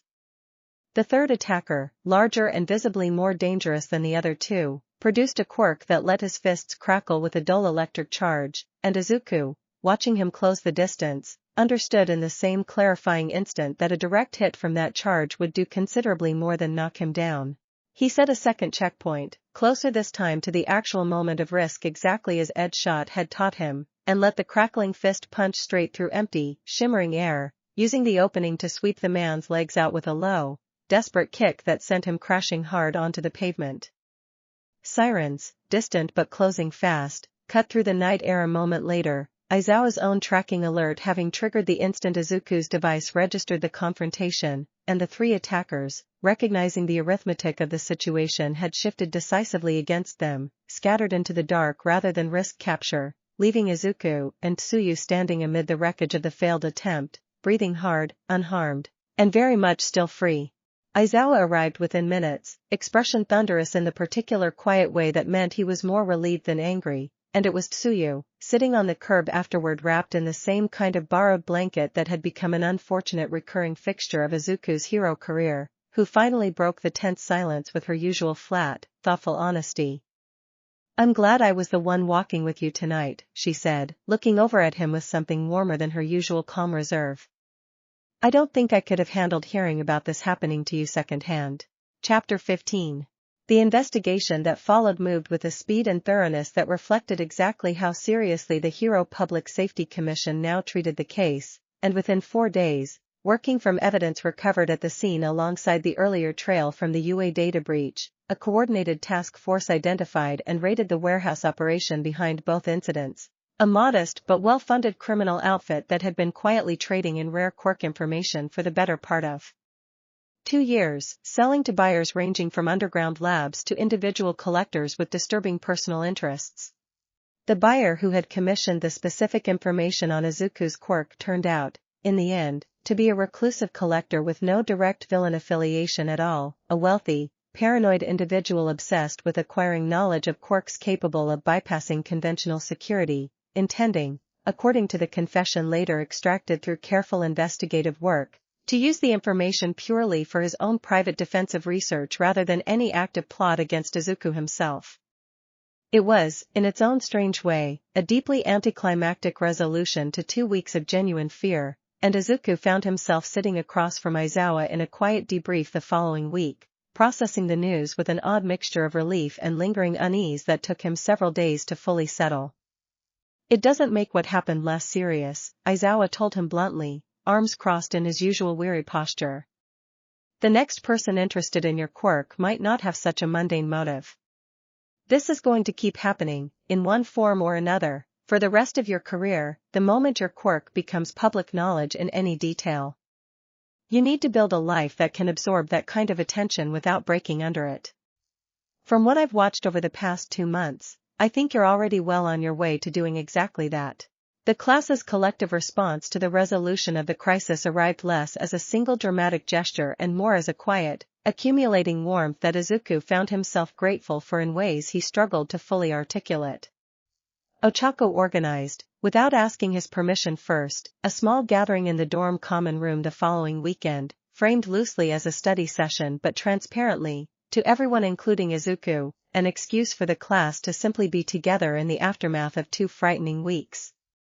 Momo brought an elaborate spread of snacks she had clearly spent real effort preparing. Kyoka brought a portable speaker and filled the room with a low, comfortable soundtrack that made the whole gathering feel less like recovery from a crisis and more like the natural celebration of people who genuinely liked spending time together. It was Mina who eventually cornered him near the drinks table partway through the evening, her usual bright energy dialed down into something quieter and more sincere. "I know we're not, super close yet," she said, a little awkwardly, twisting a cup between her hands, "but I spent a lot of the last 2 weeks worried about you, and I wanted you to know that.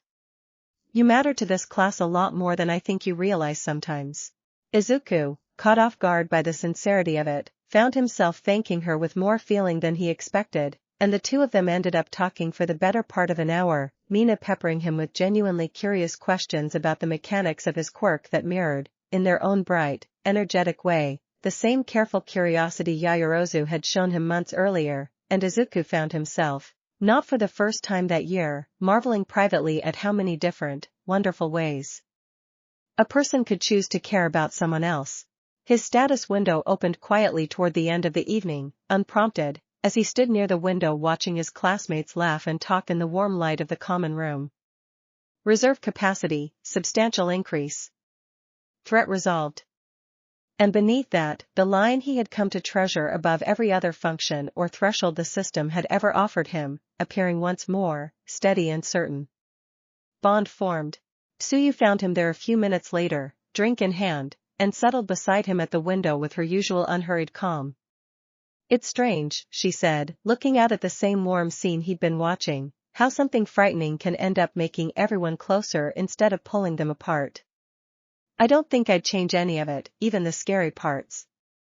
Izuku, considering that for a long moment, found that he felt exactly the same way, and told her so, and the two of them stood together at the window for a while longer, comfortable in the kind of quiet that no longer needed to be filled with anything at all. Chapter 16. The remainder of the internship period passed with a settled, hard-won calm that Izuku found himself savoring after the tension of the previous weeks, his time at Ed Schott's agency deepening into a genuine rhythm of competence and trust that culminated, in his final week, with Ed Schott personally recommending him for an advanced field certification usually reserved for interns considerably further along in their training. "You've earned it," Ed Schott told him simply, watching Izuku's face flush with surprised pride. "Most people spend their whole careers learning what you already understand instinctively, that the goal was never to be the strongest person in the room.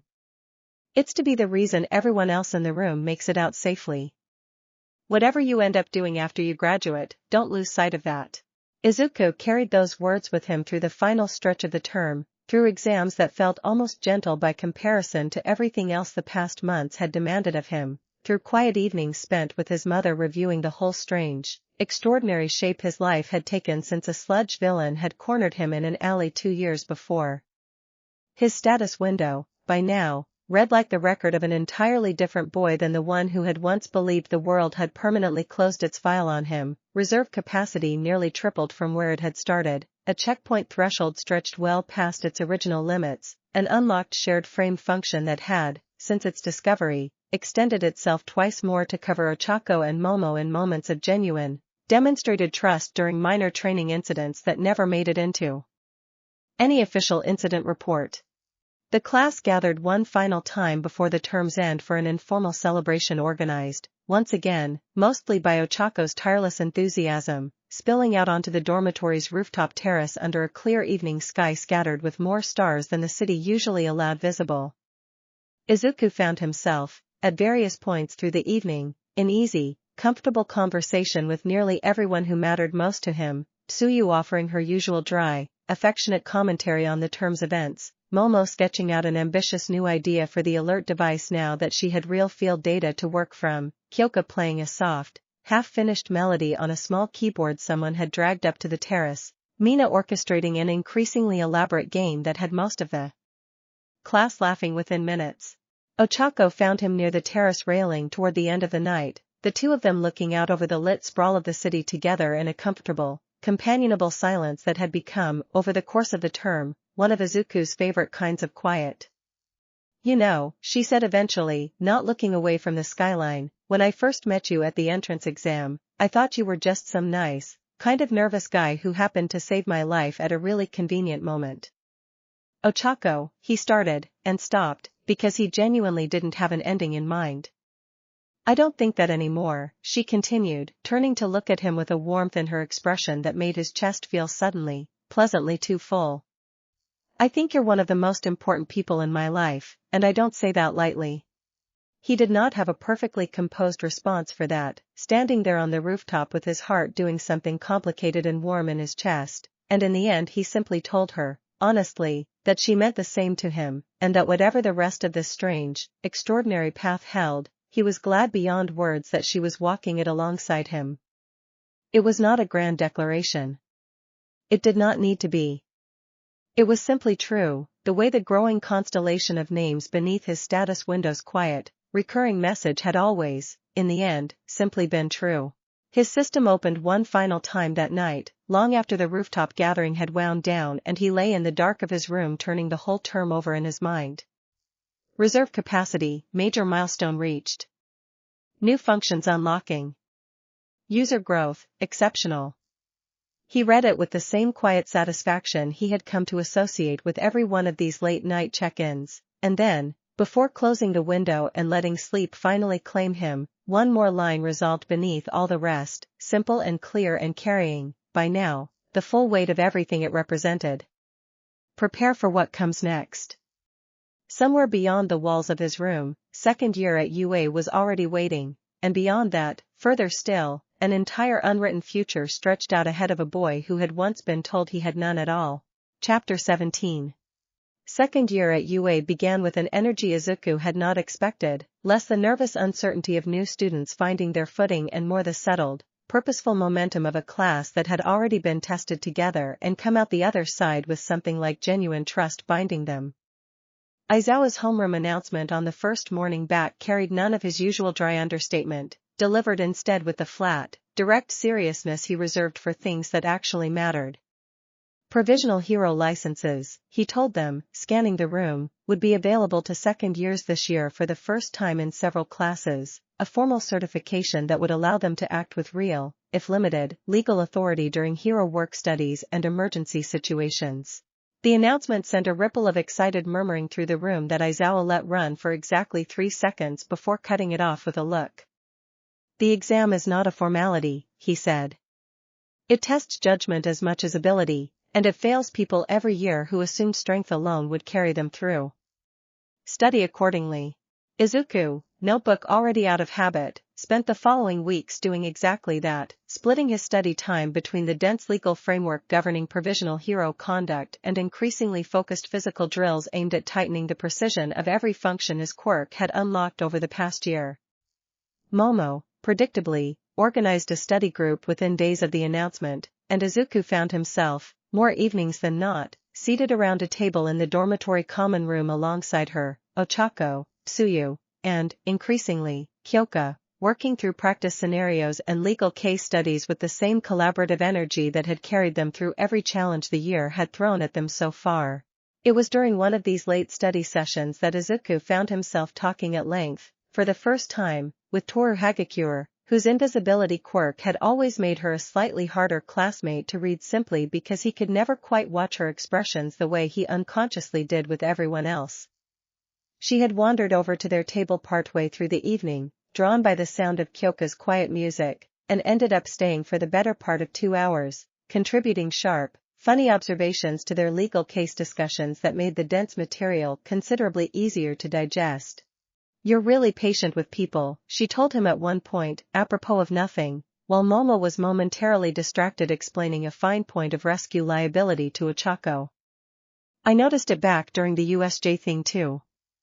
You never make anyone feel dumb for not getting something right away. That's rarer than people think." Izuku, caught slightly off guard by the observation, admitted honestly that he'd spent a lot of years being the person who didn't get things right away himself, and that he tried hard to remember what that felt like whenever he was in a position to help someone else instead. Toru's laugh, warm and easy, floated across the table without a visible source to anchor it to, and she told him that was, in her opinion, exactly the kind of thing that made someone worth trusting. The weeks leading up to the exam passed in a blur of focused preparation, punctuated by the ordinary rhythms of second-year classes and the occasional lighter moment that kept the mounting pressure from becoming overwhelming. Izuku's status window, checked now with the easy familiarity of an old habit rather than the anxious frequency of his first year, tracked his steady progress with the same understated confidence it always had: reserve capacity climbing, checkpoint precision sharpening, a handful of new functions edging closer to their unlock thresholds with each careful, deliberate session of practice. Chapter 18. The provisional license exam took place across 2 grueling days at a testing facility on the outskirts of the city, the written portion first, dense and exhausting, followed by a practical trial designed, according to the proctor's opening remarks, to simulate the exact kind of high-pressure, morally ambiguous scenarios real provisional heroes encountered in the field. Izuku's practical group, assembled by a randomized draw that placed him alongside Momo, Kyoka, and, to his quiet pleasure, Toru, faced a scenario built around a simulated multi-vehicle accident on a collapsed overpass, survivors trapped at multiple points across an unstable structure with a ticking clock and limited resources. They fell into their roles with an ease that surprised even the proctors watching from the observation platform above, Kyoka's precise sound-based detection mapping every trapped survivor within the first 2 minutes, Momo producing exactly the right combination of stabilizing braces and medical supplies for each situation as it arose, Toru's invisibility allowing her to slip into narrow, dangerous gaps to assess structural risk without adding her own weight to already compromised sections, and Izuku serving as the connective thread between all of it, phasing through debris to extract survivors the moment Kyoka called out a position, setting checkpoints at the precise, refined intervals Edge Shot had trained into him during a section of the overpass that groaned ominously under the added weight of a rescue in progress. The scenario's true test arrived in its final minutes, when the simulated structure, already weakened past its design tolerance, began a genuine, controlled collapse sequence built to test exactly how the team handled a worst-case outcome unfolding in real time. A section of overpass gave way directly beneath the last trapped survivor, a scenario that would have been unsurvivable without immediate intervention, and Izuku, watching it happen with the same clarifying focus that had carried him through every crisis since the alley 2 years before, activated his shared frame function without hesitation, reaching Toru, closest to the collapsing section, and pulling both of them through the disintegrating debris in a shimmer of translucent static that left the observing proctors murmuring among themselves in open surprise. They cleared the scenario with a margin the proctors later described, during the exam's debrief session, as the widest safety buffer any team had managed across the entire testing cycle that year, and Izuku found himself standing afterward in the facility's cooldown area, breathing hard, adrenaline still humming through his veins, surrounded by 3 exhausted, grinning teammates who had just spent the better part of an hour trusting him with their lives and had come through it not just intact, but, in Toru's case at least, laughing with the giddy relief of someone who had genuinely enjoyed the ordeal despite its very real danger. "That was terrifying and also kind of the most fun I've had all year," Toru announced, flopping down onto a bench with theatrical exhaustion. "Also, and I feel like I need to say this out loud because it was genuinely wild, the way you pulled me through that collapse felt like nothing. Like there wasn't even a wall there. I trust you an unreasonable amount now, just so you know." Izuku, laughing despite his own exhaustion, told her that the feeling was entirely mutual, and meant it in a way that went beyond the simple mechanics of a shared frame function, because trust, he had learned over and over across the past 2 years, was never really about the ability itself.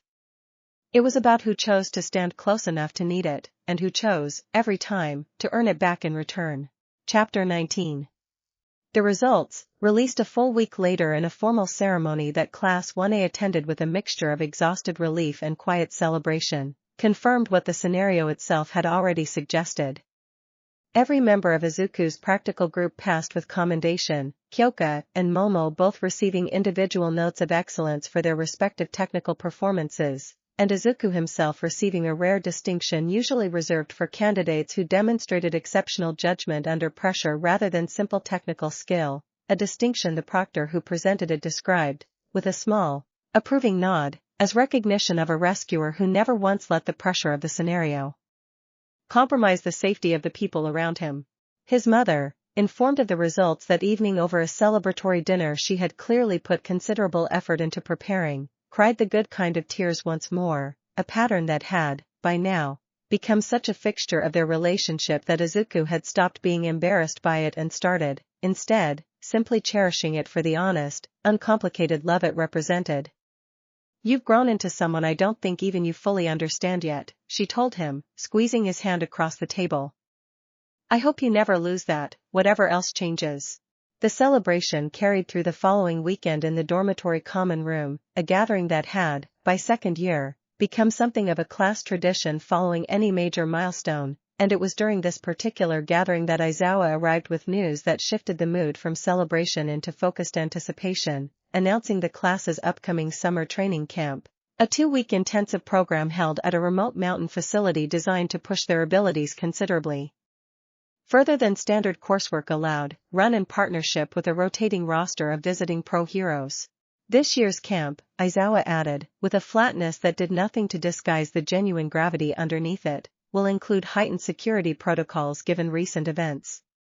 "I want everyone taking that seriously, no exceptions." The reference, oblique as it was, did not need further explanation for anyone who had lived through the tense weeks of the abduction attempt earlier in the year, and Izuku found the announcement settling into his chest with a complicated mixture of anticipation and wariness that he recognized, by now, as simply the ordinary emotional weather of a life built around real, meaningful risk.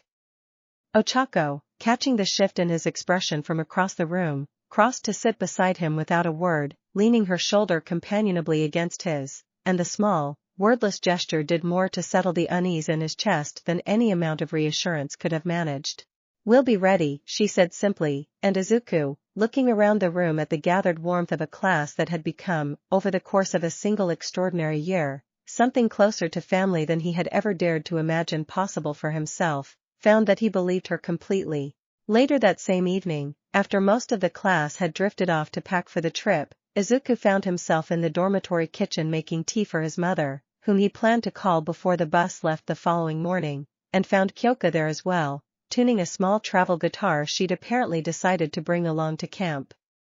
She glanced up at him and asked, without much preamble, whether he was nervous about the heightened security talk, and Izuku admitted honestly that he was, a little, though less for himself than for everyone he'd be responsible for keeping an eye on. "That's exactly the kind of thing that makes you good at this," she told him, plucking a soft, idle chord. "Most people your age are only ever worried about themselves." Chapter 20. The bus ride to the mountain training facility took most of a full day, winding higher into terrain that grew steadily wilder and more remote with every passing hour, until the sprawling city skyline gave way entirely to dense forest and jagged, distant peaks that Izuku found himself sketching in the margins of his notebook out of pure old habit.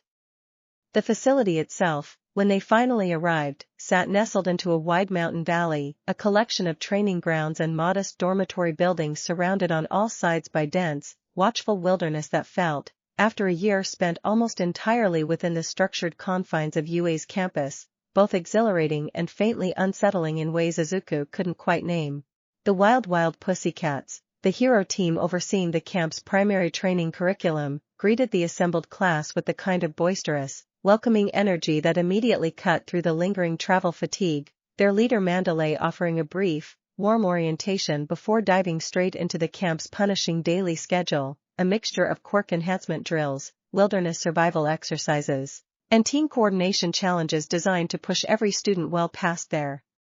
comfortable limits. Izuku's own training sessions, tailored by Mandalay's staff to the specific and unusual demands of his quirk, focused heavily on reserve endurance, long stretches of controlled, repeated function activation designed to expand his available capacity the way sustained cardiovascular training expanded an ordinary athlete's endurance. It was exhausting work, more mentally taxing than physically, and by the end of the first full day he found himself collapsing onto his bunk with a status window humming quietly at the edge of his vision, tracking incremental gains that, individually small, were already accumulating into something he could feel in the steadily lengthening duration of every function he tested. The evenings, by contrast, carried a warmth that made the day's exhaustion worthwhile, the whole class gathering for communal meals in the facility's modest dining hall, trading stories about the day's training mishaps and small triumphs with the easy, unguarded camaraderie that came from shared exhaustion and shared purpose.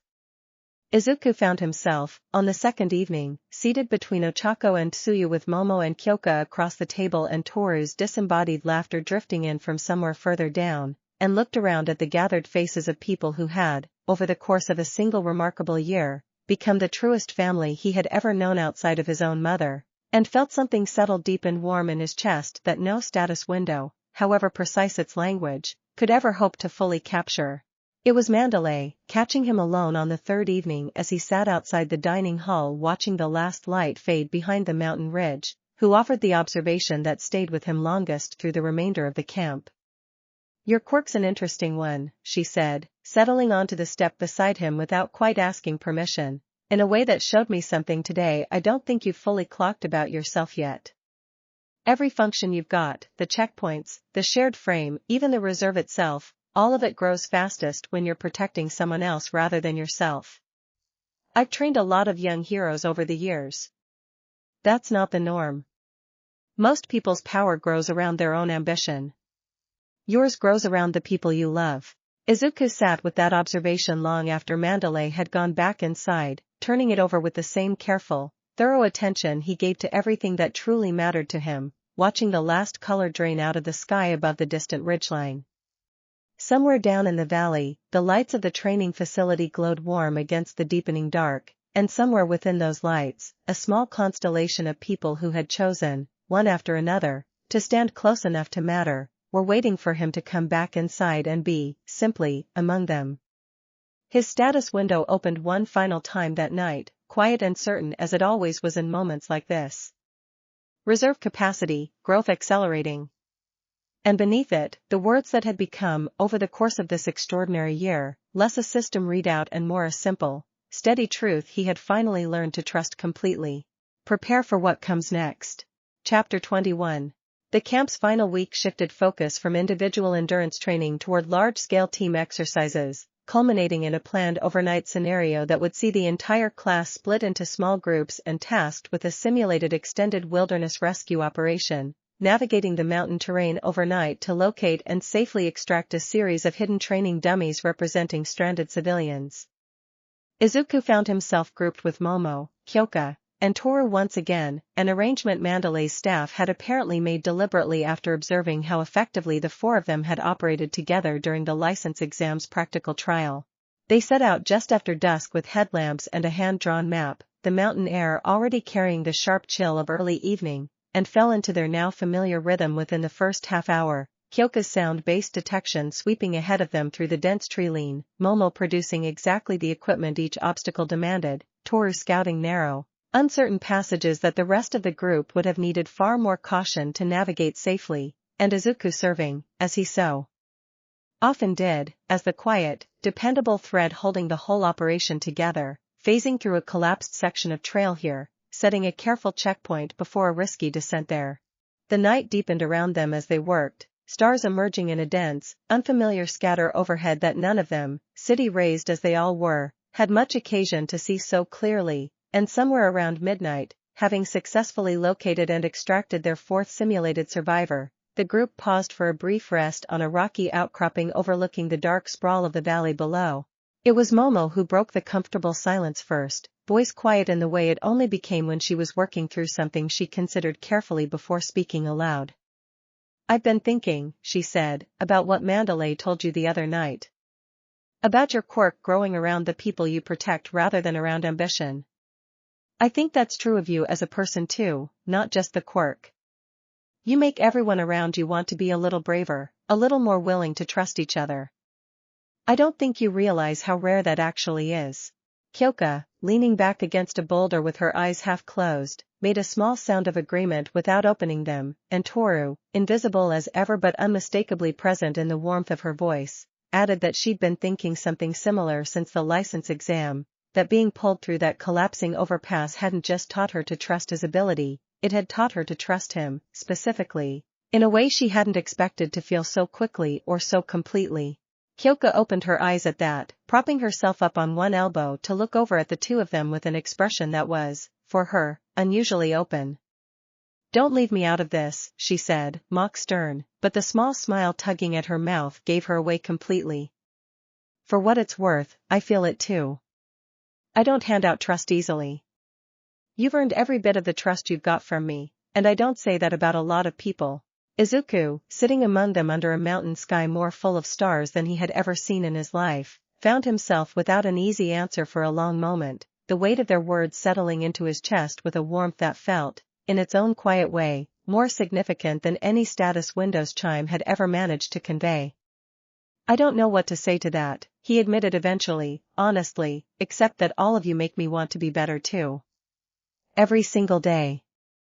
I don't think I'd be half of who I am right now without this whole ridiculous, wonderful group of people who somehow decided I was worth sticking around for. The rest of the overnight exercise passed in a companionable, easy quiet punctuated by moments of genuine effort as they located and extracted their remaining targets, and they returned to the facility just as the eastern sky began to lighten toward dawn, exhausted, mud-streaked, and thoroughly, deeply content in the particular way that only came from shared hardship survived together. Mandalay met them at the gate with a proud, knowing smile that suggested she'd expected exactly this outcome from the pairing all along, and told them, as she logged their return time, that their group had posted the fastest completion time of the entire exercise, a fact that made Toru whoop loudly enough to wake half the returning group still filing in behind them. Izuku's status window opened as he finally collapsed onto his bunk that morning, sunlight just beginning to filter through the dormitory's thin curtains, and read through the accumulated gains of the camp's final week with the same quiet satisfaction he had come to expect from these check-ins. Reserve capacity expanded well past anything he had imagined possible a year earlier, checkpoint duration extended, the shared frame function now stable enough to extend, briefly, to as many as 3 people at once rather than 1. He closed the window without much ceremony, too exhausted for anything beyond the simple, settled contentment of a boy who had spent an entire extraordinary year proving, one honest choice at a time, exactly what he was capable of becoming, and let himself finally sleep, the mountain morning bright and quiet around him, an entire unwritten future waiting patiently just beyond the edge of his dreams. Ochako, in the bunk across the small room they had ended up sharing for the exercise's debrief housing, was already half asleep herself, but murmured, before drifting off entirely, that she was glad the 4 of them had ended up together for that overnight run, and that watching him lead a team through something that difficult without ever once raising his voice or losing his patience had made her fall a little further into whatever it was she already felt for him, a sleepy, half-formed confession that Izuku carried with him into his own dreams long after her breathing had evened out into sleep. Chapter 22. The camp's closing ceremony arrived on their final full day, a modest gathering held on the same training grounds that had hosted 2 weeks of exhausting, transformative work, the wild pussycats offering individual assessments to each student that captured, in careful, specific detail, exactly how far every one of them had come. Mandalay's assessment for Izuku, delivered privately in the quiet aftermath of the group ceremony, echoed the observation she had first shared with him days before, expanded now into something closer to genuine mentorship. Keep letting your bonds be the thing that grows you, she told him, resting a hand briefly on his shoulder. Plenty of heroes burn out chasing individual glory. You've built something sturdier than that already, and you're barely into your 2nd year. Don't ever let anyone convince you that makes you less of a hero than the ones who fight alone. The bus ride back down the mountain carried none of the wary uncertainty of the ride up, replaced instead by the loose, easy exhaustion of a class that had genuinely earned its rest, conversations drifting lazily across the aisles, someone's portable speaker filling the bus with music that Kyoka critiqued with good-natured relentlessness for the better part of an hour. Izuku sat with Ochako beside him for most of the ride, her head eventually drooping onto his shoulder somewhere past the halfway point as exhaustion finally caught up with her, and he spent the remaining hour content simply to watch the mountains give way slowly back to city sprawl outside the window, turning the whole camp over in his mind with the same careful, grateful thoroughness he applied to everything that mattered to him. Dormitory life resumed its familiar rhythm in the days that followed, classes settling back into their usual structure even as the accumulated growth of the summer camp made itself known in small, steady ways, sharper reflexes in combat training, deeper reserves of patience and coordination in group exercises, a version of Class 1A that felt, collectively, more like a finished shape than the scattered collection of individual talents it had been a year before. Izuku's own Quirk continued its steady, quiet evolution in the weeks that followed, the shared frame function stabilizing further, a new entry finally unlocking on the long locked list he had first glimpsed on his bedroom floor 2 years earlier, one that read, when he finally checked it late one evening, with a simple, understated significance that made his breath catch. Domain Echo, Level 1. A brief extension of intangibility's protective properties to a small, defined area around him, rather than his body alone. He tested it carefully over the following days, in controlled settings under Aizawa's watchful supervision, and found it functioned exactly as its name suggested, a small pocket of the world around him briefly rendered as forgiving and permeable as his own body during the half seconds his ability was active, useful, he immediately understood, for exactly the kind of large-scale rescue scenario that had once left him straining to protect more than one person at a time. Aizawa, watching the demonstration with his usual flat, unreadable expression, allowed himself a small, rare nod of genuine approval before telling Izuku, in the same clipped tone he used for everything, that whatever came next in his hero career, it was becoming increasingly clear the boy in front of him was not going to be easy for anyone, villain or otherwise, to underestimate for very much longer. The final evening before autumn classes fully resumed found the familiar circle gathered once more on the dormitory rooftop, the city spread out beneath them in its usual endless glittering sprawl, and Izuku found himself, looking around at the faces that had come to mean more to him than he had ever imagined possible for a boy once told the world had no place reserved for him at all, filled with a quiet, settled certainty that whatever challenges the coming year held, he would face them. Exactly as he had faced everything so far, not alone, and not merely powerful, but surrounded, steadily and completely, by people who had chosen, one honest moment at a time, to stand close enough to matter. His status window opened one final time that night, the familiar pale text settling into the dark of his room with the quiet, welcome certainty of an old friend's voice. Year 2 progress, exceptional. Reserve capacity, tripled from baseline. New functions unlocked, 4. Bonds formed, growing. And beneath all of it, the same simple, steady line that had carried him through every ending and every beginning since the day a boy with nothing had discovered, quite by accident, that the world had never truly finished writing his story at all.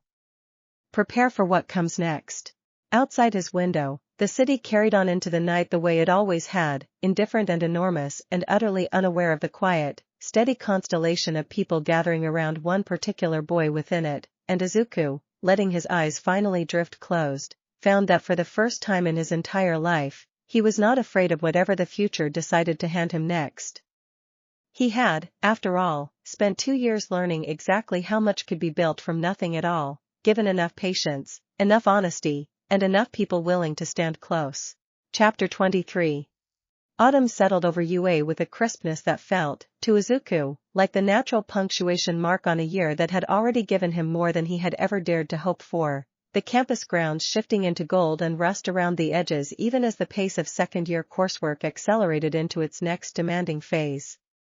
Aizawa's homeroom announcement on the first Monday back carried the same flat, economical delivery he used for everything, though the news itself sent a fresh wave of excited murmuring through the room regardless. This year's Hero Work Studies program, he told them, would expand beyond the single-agency placements of their internship, pairing select students into joint field assignments with classes from other years and other schools, an arrangement designed specifically to test how well young heroes could coordinate outside the comfortable, familiar rhythm of their own established teams. Izuku's own assignment, posted 2 days later on the class bulletin board alongside everyone else's, paired him with a rotating team from Class 1B for a series of joint disaster response drills, a pairing that brought him back into regular contact with Izuku Kendo for the first time since their brief cavalry battle partnership during the previous year's sports festival.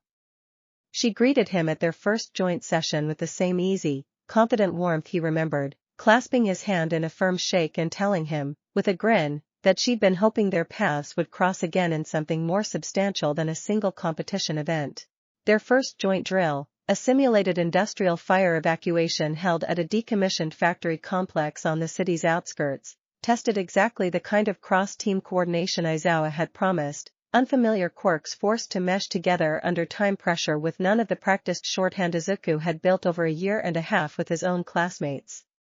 Kendo's enlarged fists proved unexpectedly complementary to his own abilities, clearing debris with brute efficiency in the moments before Izuku needed to phase through a narrower gap to reach a trapped simulated worker, and by the drill's midpoint the two of them had settled into a rhythm that drew an approving nod from the visiting instructor overseeing the exercise. "You've got good instincts for reading a partner you've never worked with before," Kendo told him afterward, wiping sweat from her brow as the simulation wound down.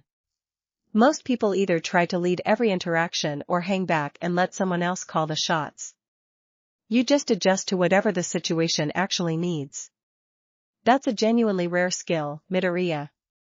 "I mean that." The joint sessions continued through the following weeks, expanding to include a rotating cast of Class 1B students alongside occasional visiting cohorts from other regional hero schools, and Izuku found himself, more than once, fielding the same curious, careful questions about his quirk's unusual mechanics that had followed him since his very first day at UA, questions he answered now with the easy, practiced patience of someone who had long since stopped feeling strange about being different. It was during one of these sessions, a coordination drill involving a simulated multi-building collapse, that he found himself paired briefly with a third-year student named Nijire Hado, whose quirk let her siphon and redirect kinetic energy in ways that meshed with his own abilities more seamlessly than he expected from someone he'd barely spoken to before. Nijire, buoyant and endlessly curious in a way that reminded him faintly of Mina's own energetic warmth, peppered him throughout the drill with a stream of genuinely interested questions about the exact mechanics of his checkpoint function, questions delivered with such open, unguarded enthusiasm that Izuku found himself explaining details he rarely bothered walking through with anyone outside his closest circle. "You're kind of amazing, you know that," she told him at the drill's conclusion, tilting her head with open curiosity. "I've met a lot of quirks over the years, but yours is honestly one of the most thoughtfully built ones I've ever seen work in real time. I'd love to pick your brain more sometime, if you're up for it." Izuku, flattered and faintly overwhelmed in equal measure, told her he'd like that, and meant it, and found himself, walking back toward the dormitories that evening after another long day of joint training, reflecting on the strange, steady way his world had continued expanding outward from the small, frightened boy who had once believed himself entirely alone in it. His status window, checked briefly before he let himself drift off to sleep that night, offered its usual quiet confirmation of a day well spent, reserve capacity ticking upward in small, steady increments, and beneath it, the familiar line that no longer needed any elaboration to carry its full meaning.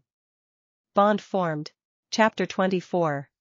The joint training program's culminating exercise arrived in late autumn, a full-day simulation designed to test everything the mixed teams had built over the preceding weeks, staged across an elaborate mock disaster zone that combined collapsed structures, simulated flooding, and a deliberately chaotic scattering of civilian evacuees for the assembled students to locate and safely extract under a strict time limit. Izuku's assigned team for the exercise paired him once more with Kendo, alongside 2 other Class 1B students and, to his genuine delight, Nijire, who had specifically requested the placement after their brief but productive pairing weeks earlier. They moved through the exercise with a fluid, confident coordination that surprised even the instructors monitoring the simulation, Kendo's brute strength clearing paths that Nijire's redirected kinetic bursts widened further, Izuku threading through the narrowest, most dangerous gaps to extract survivors that the rest of the team's abilities couldn't quite reach on their own, each function of his quirk deployed with the refined, economical precision 2 years of dedicated training had built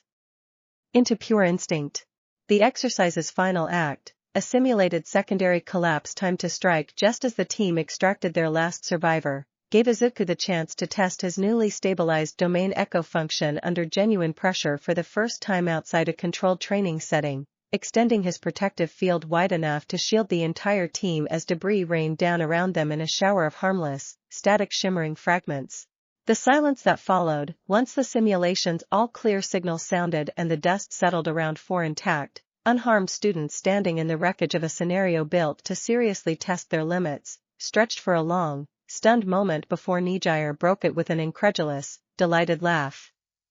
"Did you seriously just protect all 4 of us at once?" she said, staring at him with open astonishment. "That's not even fair. That's like a cheat code." Izuku, catching his breath and grinning despite the exhaustion settling into his limbs, admitted that yes, in a sense, it kind of was, and found himself explaining, for the first time to an audience wider than his own closest circle, the full strange, honest mechanics of a quirk built less around raw power and more around careful, deliberate exploitation of the rules governing everything around him.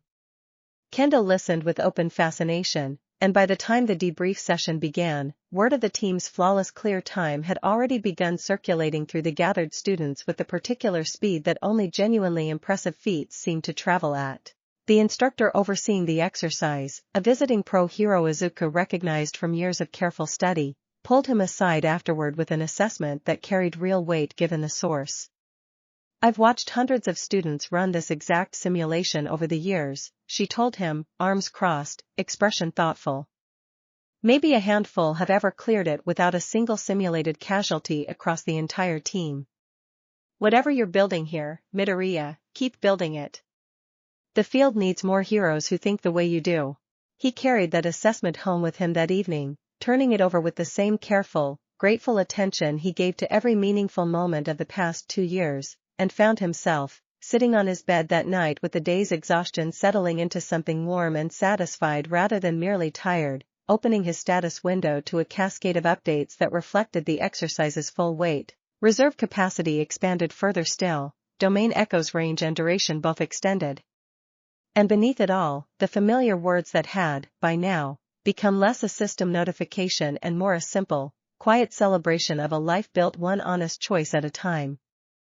Bond formed. He fell asleep that night with his notebook still open on the desk beside him, the newest entry a rough, hurried sketch of the day's exercise already half filled in, one more small piece of a much larger record he had been keeping, without ever quite meaning to, since the very first blue letters had bloomed above his palm 2 years before. Chapter 25. The UA Cultural Festival arrived on the school calendar with a burst of energy that felt, after weeks of demanding joint training exercises, like a welcome and slightly disorienting change of pace, the entire campus transforming almost overnight into a sprawling celebration of food stalls, performance venues, and elaborate class exhibits that drew visitors from across the city for a single, chaotic, delighted weekend.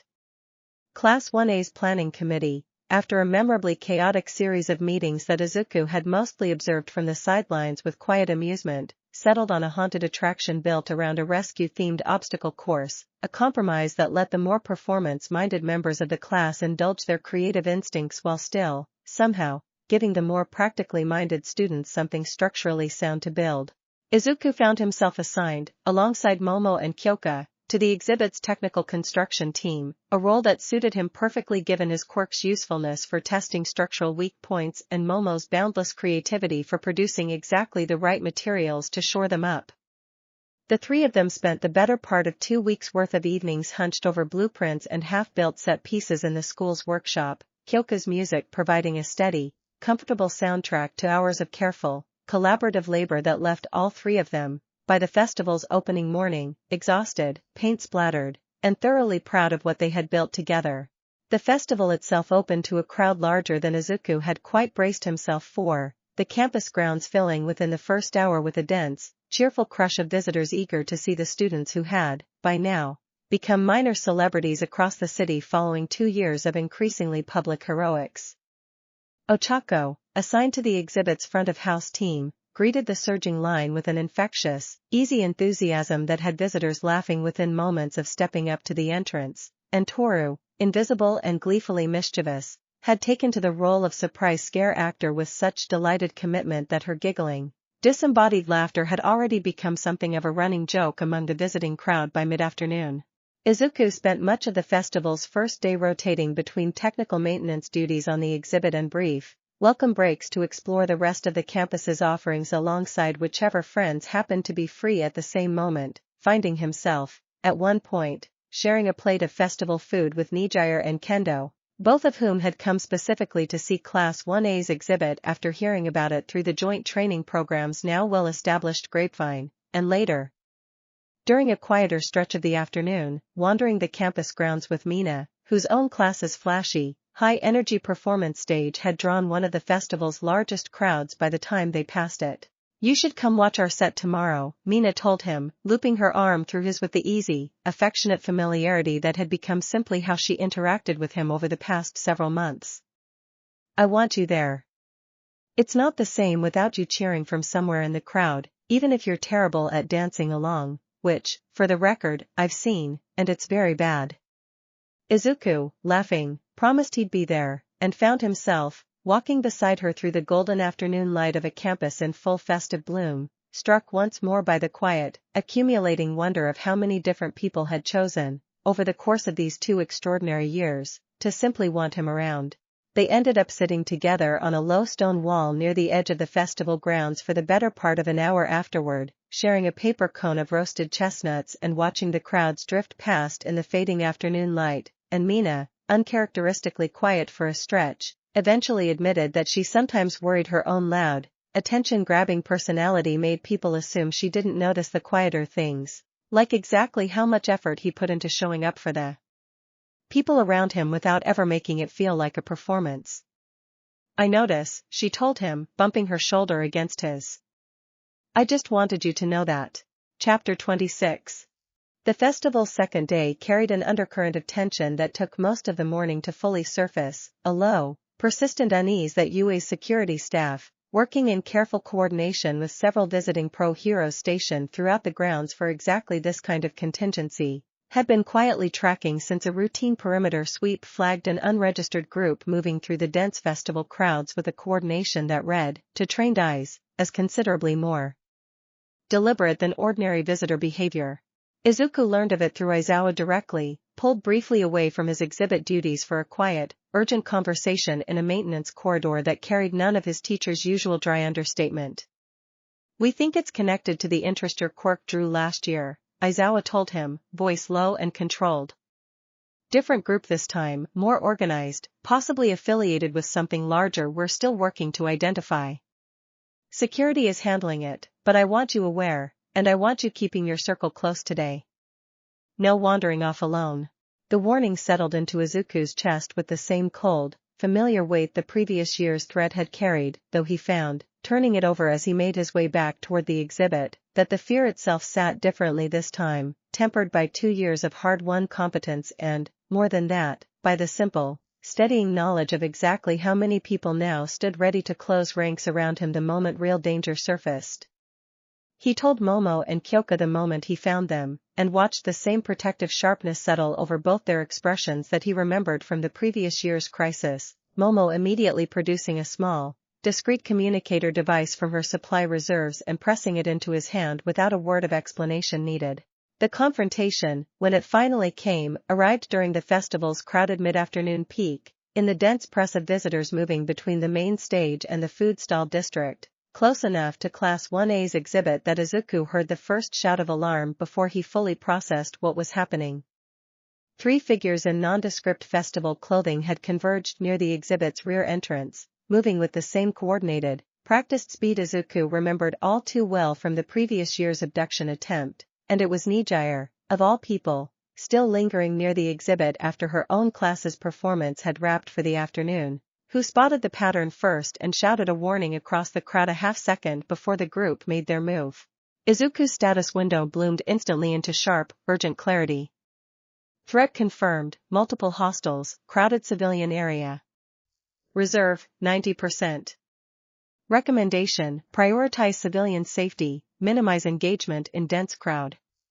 He moved on the recommendation without hesitation, phasing through the press of startled festival visitors to put himself bodily between the advancing group and the nearest cluster of younger children who had wandered too close to the unfolding confrontation. Domain echo flaring outward around the small group the instant one of the intruders attempted a grab that would have sent panicked bystanders scattering directly into harm's way. Kendo arrived a heartbeat later, enlarged fists already raised, having tracked the same warning shout from across the festival grounds with the same instinctive speed that had made her such a reliable partner during their joint training sessions, and between the two of them, alongside Nijire's redirected bursts of kinetic force scattering the group's coordinated approach into chaos, the confrontation collapsed within under a minute, campus security and the stationed pro-heroes converging on the scene fast enough to secure all three intruders before the surrounding crowd had even fully registered what had almost happened in their midst. Chapter 27. The aftermath unfolded with considerably more speed and clarity than the previous year's drawn-out investigation. The captured intruders, once questioned by the Hero Public Safety Commission's Rapid Response Team, revealing themselves to be low-level operatives working for a broader information brokering network, one with clear, documented ties to the same underground trade that had targeted Izuku's Quirk information the year before, though operating this time with a boldness that suggested the previous failure had done little to discourage further attempts. Aizawa delivered the full briefing to Izuku personally that evening, once the festival's remaining hours had wound down under a heightened but carefully unobtrusive security presence, his expression carrying the same grave seriousness Izuku remembered from their conversation a year earlier, tempered now by something that looked, unmistakably, like genuine relief. This one could have gone considerably worse, given the crowd, Aizawa told him. It didn't, because you and your friends reacted fast and reacted smart. That's not luck.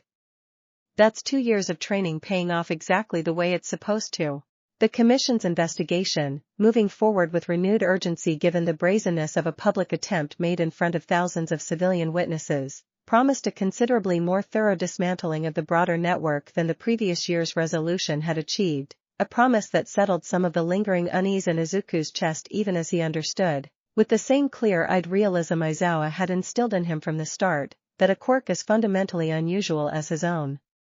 would likely never stop drawing exactly this kind of dangerous attention for as long as his career continued. The class's response, once word of the confrontation spread through the dormitories that evening, carried a warmth that felt, this time, less like anxious relief and more like settled, confident solidarity, a group of people who had, by now, weathered enough together to trust completely in their collective ability to handle whatever came next. Ochako found him first, pulling him into a fierce, wordless hug the moment he walked through the dormitory doors, and Tsuyu, arriving moments later, settled beside him on the common room couch with her usual calm, steady presence, telling him simply that she was glad, as she always was, that he had people around him today who knew exactly what to do. It was Nijire, stopping by the dormitory later that evening at Kendo's invitation to check in on the aftermath together, who offered the observation that stayed with Izuku longest through the following days. That was genuinely terrifying, she admitted, curled into an armchair with a cup of tea Momo had pressed into her hands, but I also noticed something in the middle of it. The second things went wrong, everyone just knew exactly where to be. Nobody hesitated. Nobody had to be told what to do. That's not something you can fake, and it's not something that happens by accident. Whatever you've built here, Midoriya, with all of them, it's genuinely rare, and I think you should know that. Izuku, sitting in the warm, crowded common room surrounded by a gathering that had, over the course of a single frightening afternoon, folded Kendo and Nijire fully into its circle alongside everyone who already belonged there, found himself without an easy response to that beyond simple, grateful agreement, and spent the remainder of the evening exactly where he most wanted to be, surrounded by people who had chosen, again and again, to stand close enough to matter. Chapter 28. The weeks following the festival settled into a season of quiet consolidation, the accumulated growth of 2 years' worth of training, friendship, and hard-won crisis finally beginning to feel less like an ongoing series of tests and more like the sturdy, settled foundation of a life Izuku had built with genuine intention rather than simple survival. His status window, checked now with the easy, unhurried familiarity of a boy who had long since stopped needing its reassurance to know his own worth, tracked a steady, satisfying accumulation of growth across every function he had spent 2 years carefully developing, reserve capacity deep enough now to sustain an extended, multi-stage rescue operation without strain, domain echo stable enough to shield a small crowd rather than a handful of individuals, shared frame reliable enough to extend, when the moment called for it, to nearly everyone he considered close. Ed shot, checking in periodically even after the formal internship period had ended, sent a brief, characteristically economical message following news of the festival confrontation that Izuku found himself rereading more than once in the days that followed. Handled exactly right, it read. Proud of you. Keep going. Aizawa, for his part, offered no fewer words but conveyed the same sentiment in his own way, a rare, genuine smile during a routine homeroom check-in that Izuku had learned, by now, to recognize as worth considerably more than any effusive praise could have carried. The class gathered one final time before the term's true final stretch began, a quiet, unhurried evening on the dormitory rooftop that carried none of the anxious undertones of their gathering a year earlier, replaced instead by the easy, settled warmth of people who had built something together sturdy enough to weather real danger and come out the other side closer for it. Izuku found himself, as the evening wound down, seated at the center of a loose, comfortable circle that had grown, over the course of 2 extraordinary years, to include more people than he had ever imagined possible for a boy once told the world had no place reserved for him, Ochako leaning against his shoulder, Tsuyu offering her usual dry, affectionate commentary, Momo and Kyoka deep in an animated discussion about some new project idea, Toru's laughter drifting warm and disembodied through the gathered group, Mina orchestrating another increasingly elaborate game, and even Kendo and Nijire, folded now fully and easily into the circle's warmth as though they had always belonged there. It was Momo who eventually raised her cup toward the center of the circle, quieting the scattered conversations with a small, warm smile. To 2 years that none of us saw coming, she said, and to whatever comes next, because if it's anything like what we've already survived together, I don't think there's a single person in this circle I'd rather face it with. A chorus of agreement rose around the rooftop, cups raised, laughter mixing with the settled, genuine warmth of people who had chosen each other, again and again, through every trial the world had thrown at them. Izuku, raising his own cup alongside everyone else's, found himself, in that quiet, golden moment beneath a sky scattered with more stars than the city usually allowed visible, overwhelmed by a gratitude too large and too simple to fully put into words, and settled instead for the honest truth sitting plainly in his chest. To all of you, he said, voice steady despite the fullness in his chest.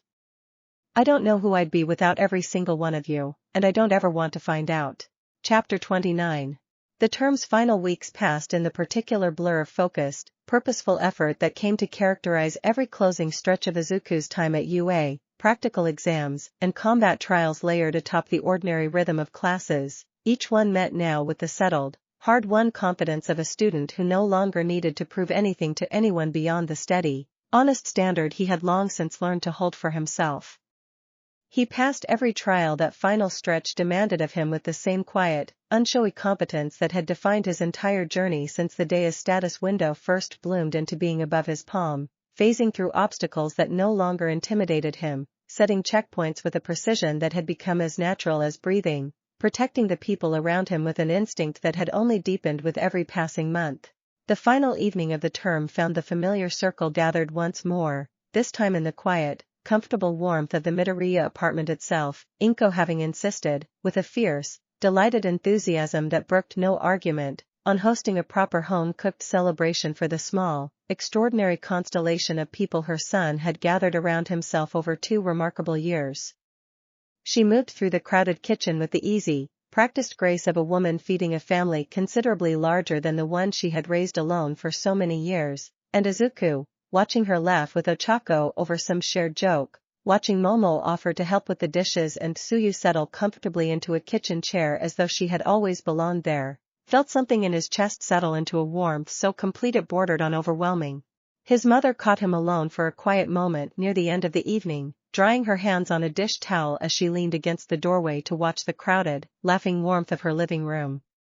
I used to worry, she told him quietly, so much, about whether you'd ever get the chance to find people who saw you the way I always did.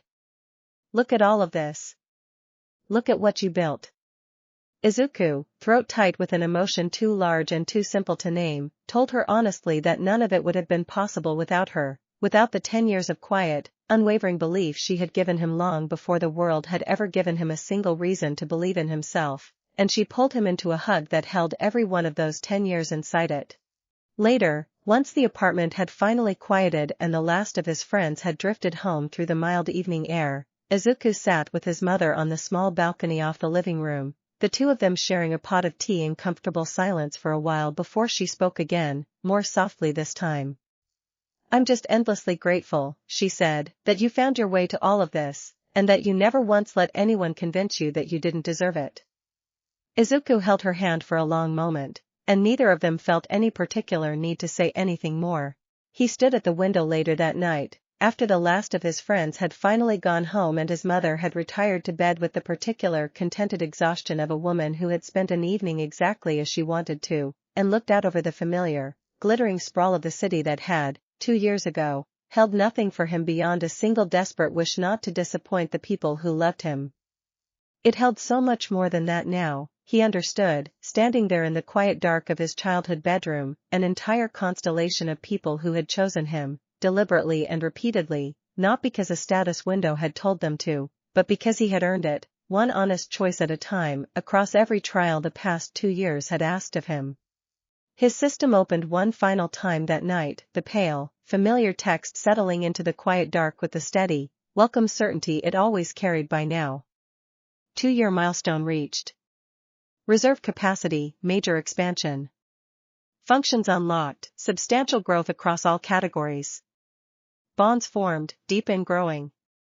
He read through it slowly, the way he had once read his very first status window with trembling, disbelieving hands, and found that the wonder of it had never actually faded, only deepened, year after year, choice after choice, person after person. Beneath it all, the final line waited exactly where it always did, simple and certain and, by now, less a system's promise than his own.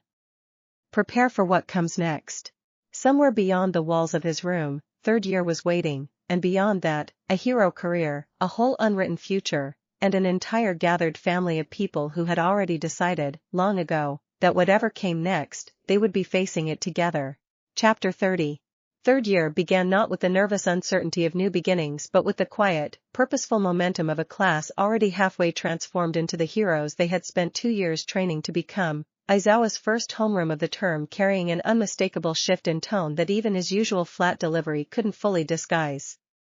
This year's hero work studies, he told them, would carry real legal weight for the first time, extended field authority under direct pro-hero supervision, actual villain response scenarios rather than simulated drills, and, for a select handful of students whose performance over the past 2 years had earned it, placement consideration for post-graduation agency contracts before the formal hiring season even began. Izuku's own placement, finalized after a series of careful conversations between Aizawa, Edshot, and the Hero Public Safety Commission representative who had monitored his case since the previous year's incidents, returned him to Edshot's agency with expanded authority and a broader operational radius, a vote of confidence that settled into his chest with a quiet, steady pride he had long since stopped needing to perform for anyone else's benefit.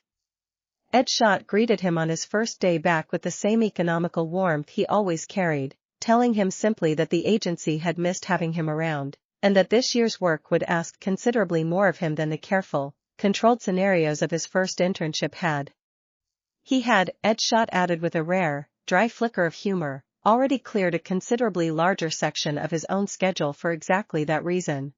The expanded scope became clear within his first week back, real deployments alongside licensed pro-heroes rather than supervised training exercises, genuine emergencies with genuine stakes that left no room for the careful, forgiving margins of a simulation. He found himself, that first week, working a multi-vehicle highway collision alongside 2 full pro-heroes, his checkpoint function deployed with a precision that drew a genuinely surprised compliment from a veteran rescuer who had, by his own admission, rarely seen a student handle real field pressure with such settled composure. It was during this same stretch that he found himself, for the first time in nearly 2 years, forming a genuine new connection outside his already established circle, a Class 1B student named Setsuna Tokage whose detachable, independently mobile body parts made her an unexpectedly perfect complement to his own reconnaissance-heavy approach to fieldwork. Assigned to the same rotating work-study team after the joint training program's success the previous year prompted UA to formalize several of its most effective cross-class pairings. Setsuna's easy, mischievous humor and genuine fascination with the stranger edges of his Quirk's mechanics made their shared shifts pass quickly, and by the end of their second week working together, she had taken to calling him, with clear affection, the most quietly terrifying person in their entire year group. A title Izuku accepted with the same bemused good humor he now brought to most things that once would have overwhelmed him with anxious embarrassment. Their growing friendship carried none of the wary hesitation that had sometimes shadowed his earliest attempts at connection back in his first year, replaced instead by an easy, comfortable directness that Izuku found himself appreciating more with every shared shift. Setsuna had a habit of asking blunt, unfiltered questions that somehow never felt intrusive, curious in the same open, generous way Nijire had been during their own first meetings, and Izuku found himself, more than once, explaining some obscure detail of his Quirk's mechanics to her with more enthusiasm than he'd shown anyone outside his closest circle in months. "You know what I like about working with you," she told him one evening, detaching her own arm to retrieve a dropped piece of equipment from an otherwise inaccessible gap with casual ease. "You never make it weird when someone's Quirk does something strange. You just adjust and keep moving. I've worked with plenty of heroes who flinch a little every time I do this," she added, wiggling her disembodied fingers for emphasis, "and it gets old fast." Izuku, laughing, told her honestly that a boy who occasionally forgot to be solid had very little room to judge anyone else's strange, and Setsuna's delighted laugh in response felt, by the end of that evening, like the beginning of something he was already looking forward to building further. Chapter 31. The call came in on an otherwise unremarkable Thursday evening, midway through Izuku's fourth week of expanded field authority, Edshot's agency radio crackling to life with an alert that carried none of the routine, manageable urgency of a highway collision or a residential fire. A villain, mid-tier but genuinely dangerous, a man whose Quirk let him liquefy and reform sections of solid structure at will, had barricaded himself inside a partially occupied apartment complex following a botched robbery, taking a small number of residents hostage in the chaos of his escape attempt gone wrong. Edshot assembled his response team within minutes, Izuku included for the first time in a genuine hostage scenario rather than a disaster response, and the drive to the scene passed in a tense, focused quiet that felt entirely different from anything his previous field work had prepared him for. "This is different from what you've done so far," Edshot told him, voice level and controlled as he ran through the operational plan. "There's an active, hostile actor in there who knows people are trying to stop him. Your job isn't combat. Your job is extraction, the moment I give the signal, and not a second before. Can you do that?" Izuku, status window already humming with a quiet, focused readiness at the edge of his vision, told him yes, and meant it completely. The scene, when they arrived, carried the particular controlled chaos of a genuine crisis in progress, police perimeter established, negotiators working a careful, patient dialogue through a cracked window 3 floors up, and Edshot, folding himself into an impossibly thin configuration to slip through gaps in the building's compromised structure, guided Izuku through a service entrance toward the apartment's rear access point with the same economical precision he brought to everything. Threat assessment, active hostile, multiple civilians at risk, Izuku's status window read as they moved, reserve, 100%, recommendation, await signal, prioritize simultaneous extraction. The signal came 11 tense minutes later, Edshot's voice clipped and precise over the small radio earpiece Izuku wore. "Now." He moved the instant the word landed, phasing through the compromised wall separating the service corridor from the apartment's main room in a flicker of static, and found the scene exactly as Edshot's earlier reconnaissance had described it, 3 residents huddled together near the far wall, the villain himself turned toward the window where the negotiator's voice still carried faintly from below, distracted just long enough. Izuku activated shared frame the instant he reached the huddled group, extending his intangibility across all 3 residents simultaneously in a function that had, over the past year, grown stable enough to handle exactly this kind of coordinated, multi-person extraction, and faced the entire group backward through the same compromised wall he had entered through, emerging into the service corridor with all 3 residents intact, unharmed, and already being guided toward the building's cleared exit by a second responding officer. The villain, realizing his leverage had vanished in the span of a single unnoticed heartbeat, turned from the window with a snarl already forming, but Edgeshot, having used the exact same distraction to close the distance from his own entry point, folded around the man's outstretched arm with practiced, decisive speed, ending the confrontation before it had genuinely begun. The whole operation, from signal to resolution, had taken under 90 seconds. The debrief afterward, conducted in the quiet, floodlit aftermath of the scene with the rescued residents already reunited with worried family members beyond the police perimeter, carried a weight Izuku hadn't quite braced himself for, the sudden, cresting release of adrenaline that came only after a genuinely dangerous situation had resolved cleanly. Edgeshot found him sitting on the back of the agency response vehicle, hands still faintly unsteady, and settled beside him without a word for a long moment before speaking. "First real hostage extraction is always like this," he said. "The shake afterward doesn't mean you did anything wrong. It means you understood exactly how much was actually at stake while you were doing it right. That's not a flaw. That's the part of you that makes you good at this." Izuku sat with that for a long moment, watching the last of the police lights flicker across the darkened street, and found that by the time Edgeshot finally rose to signal the drive back to the agency, the shake in his hands had settled into something steadier, something that felt, in its own quiet way, like the first real proof of exactly how far 3 years had carried him. Chapter 32. News of the extraction reached UA before Izuku's own train had carried him back to the dormitories that night, the Hero Public Safety Commission's incident report circulating through official channels with a speed that left him fielding a flurry of concerned messages from his closest circle before he had even fully processed the evening himself. Ochako met him at the dormitory entrance with an expression caught between relief and fierce, protective worry, pulling him into a tight hug the moment he stepped through the door and holding on considerably longer than either of them bothered pretending was purely practical. "You could have told me before I found out from a group chat," she said into his shoulder, voice muffled but unmistakably steady despite the tremor underneath it. Izuku, still faintly unsteady himself, apologized honestly, explaining the whirlwind pace of the evening's aftermath, and Ochako, pulling back just far enough to look at him properly, told him she understood, and that she wasn't actually angry, just scared, and that the two feelings had gotten a little tangled together in the moment. The following days brought a level of media attention Izuku hadn't experienced since the early aftermath of the USJ incident 2 years earlier, several outlets running brief, respectful segments on the clean, efficient hostage extraction, framing him not as a headline-grabbing prodigy but as exactly what Edgeshot had always trained him to be, a quietly, reliably excellent rescuer whose work spoke considerably louder than any flashy display of power ever could.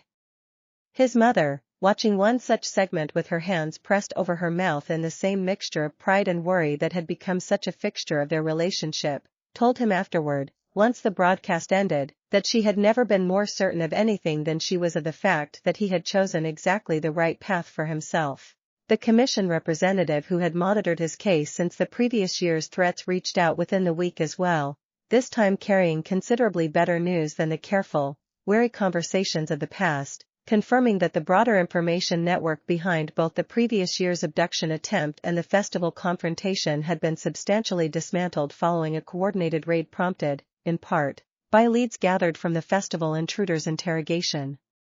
"It doesn't mean the risk disappears entirely," the representative told him plainly, "but it means the specific, organized threat you've been dealing with for 2 years has lost most of its infrastructure. That's real progress, and you should feel it as the relief it actually is." Izuku carried that news to his gathered circle that same evening, and the relief that settled over the dormitory common room felt, in its own quiet way, like the closing of a chapter that had shadowed the edges of his entire hero career so far, a threat finally, genuinely receding rather than merely pausing. Setsuna, who had joined the gathering at Izuku's own invitation after their weeks of growing friendship during work-study shifts, raised her drink toward the center of the room with a grin.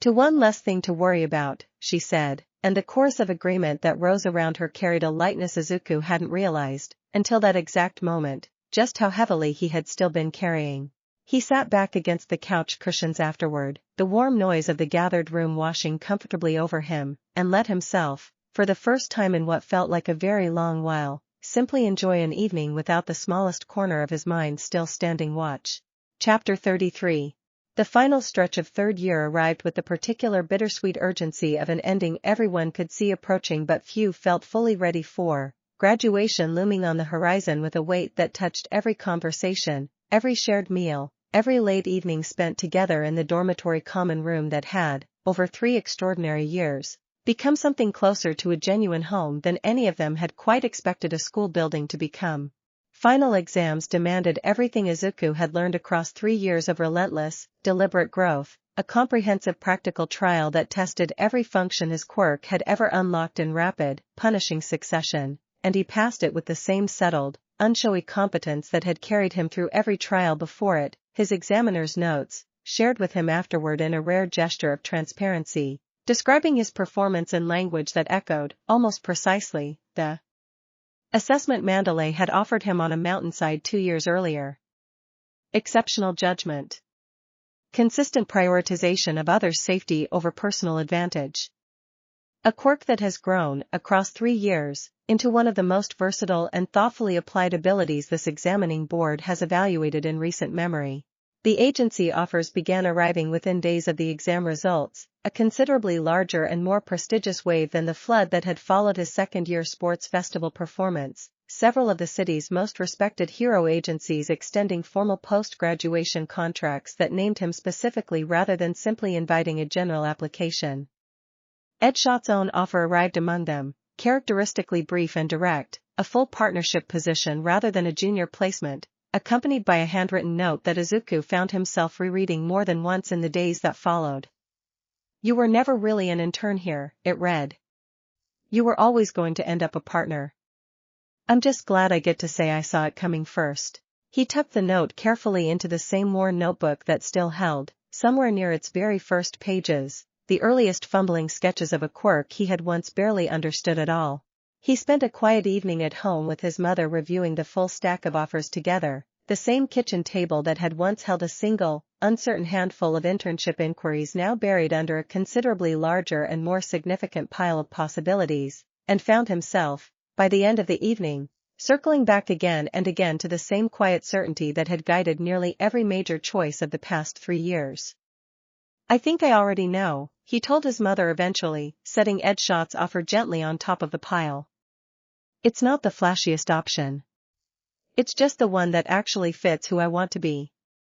She smiled at him with the same fierce, unwavering pride she had carried through every uncertain year before this one, and told him that sounded, as it always did, exactly right. His closest circle, gathered for one of their now familiar evening study sessions turned casual celebration, received the news with the particular mixture of pride and gentle teasing that had become their default register for milestones by now, Ochako declaring loudly that she'd expected nothing less, Tsuyu offering her usual flat, warm approval, Momo already sketching out ideas for how their respective post-graduation careers might intersect on future joint projects, Kyoka noting dryly that at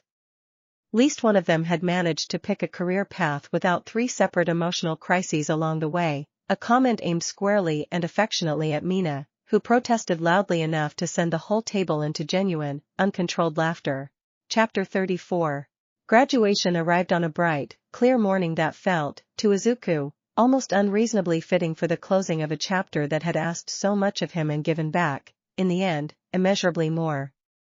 The ceremony itself unfolded with the particular formal solemnity UA reserved for exactly this occasion, rows of graduating students in pressed uniforms seated before a stage draped in the school's colors, families filling the assembled seating beyond with the mixture of pride and barely contained emotion that seemed to touch every graduation ceremony ever held anywhere. Izuku sat among his classmates through the formal proceedings with a quiet, settled fullness in his chest that had little room left for nerves, watching Bakugo receive his own diploma with the same stiff, uncomfortable pride he'd worn atop the sports festival podium 3 years earlier, watching Ochako's face light up with unrestrained joy as her name was called, watching Momo, Tsuyu, Kyoka, Toru, and Mina each cross the stage and turn to the same warm, familiar applause that had carried this entire class through 3 remarkable years together. When his own name was finally called, Izuku Midoriya, walking across the stage with a steadiness that would have seemed impossible to the anxious, quirkless boy he had once been, he found himself scanning the crowd instinctively for his mother's face, finding it exactly where he expected, tears streaming freely and openly down her cheeks. One hand pressed to her heart in a gesture he recognized from a decade of watching her love him through every hard, uncertain year that had led to this single radiant moment. The reception that followed spilled out across UA's central courtyard under a sky gone soft gold with early afternoon light, graduates and families mingling in loose, celebratory clusters, and Izuku found himself, over the course of the following hour, embraced in turn by nearly everyone who had shaped the shape of his extraordinary 3 years. His mother holding him longer than strictly necessary and not caring in the slightest who noticed, Edshot offering a rare, genuine smile and a firm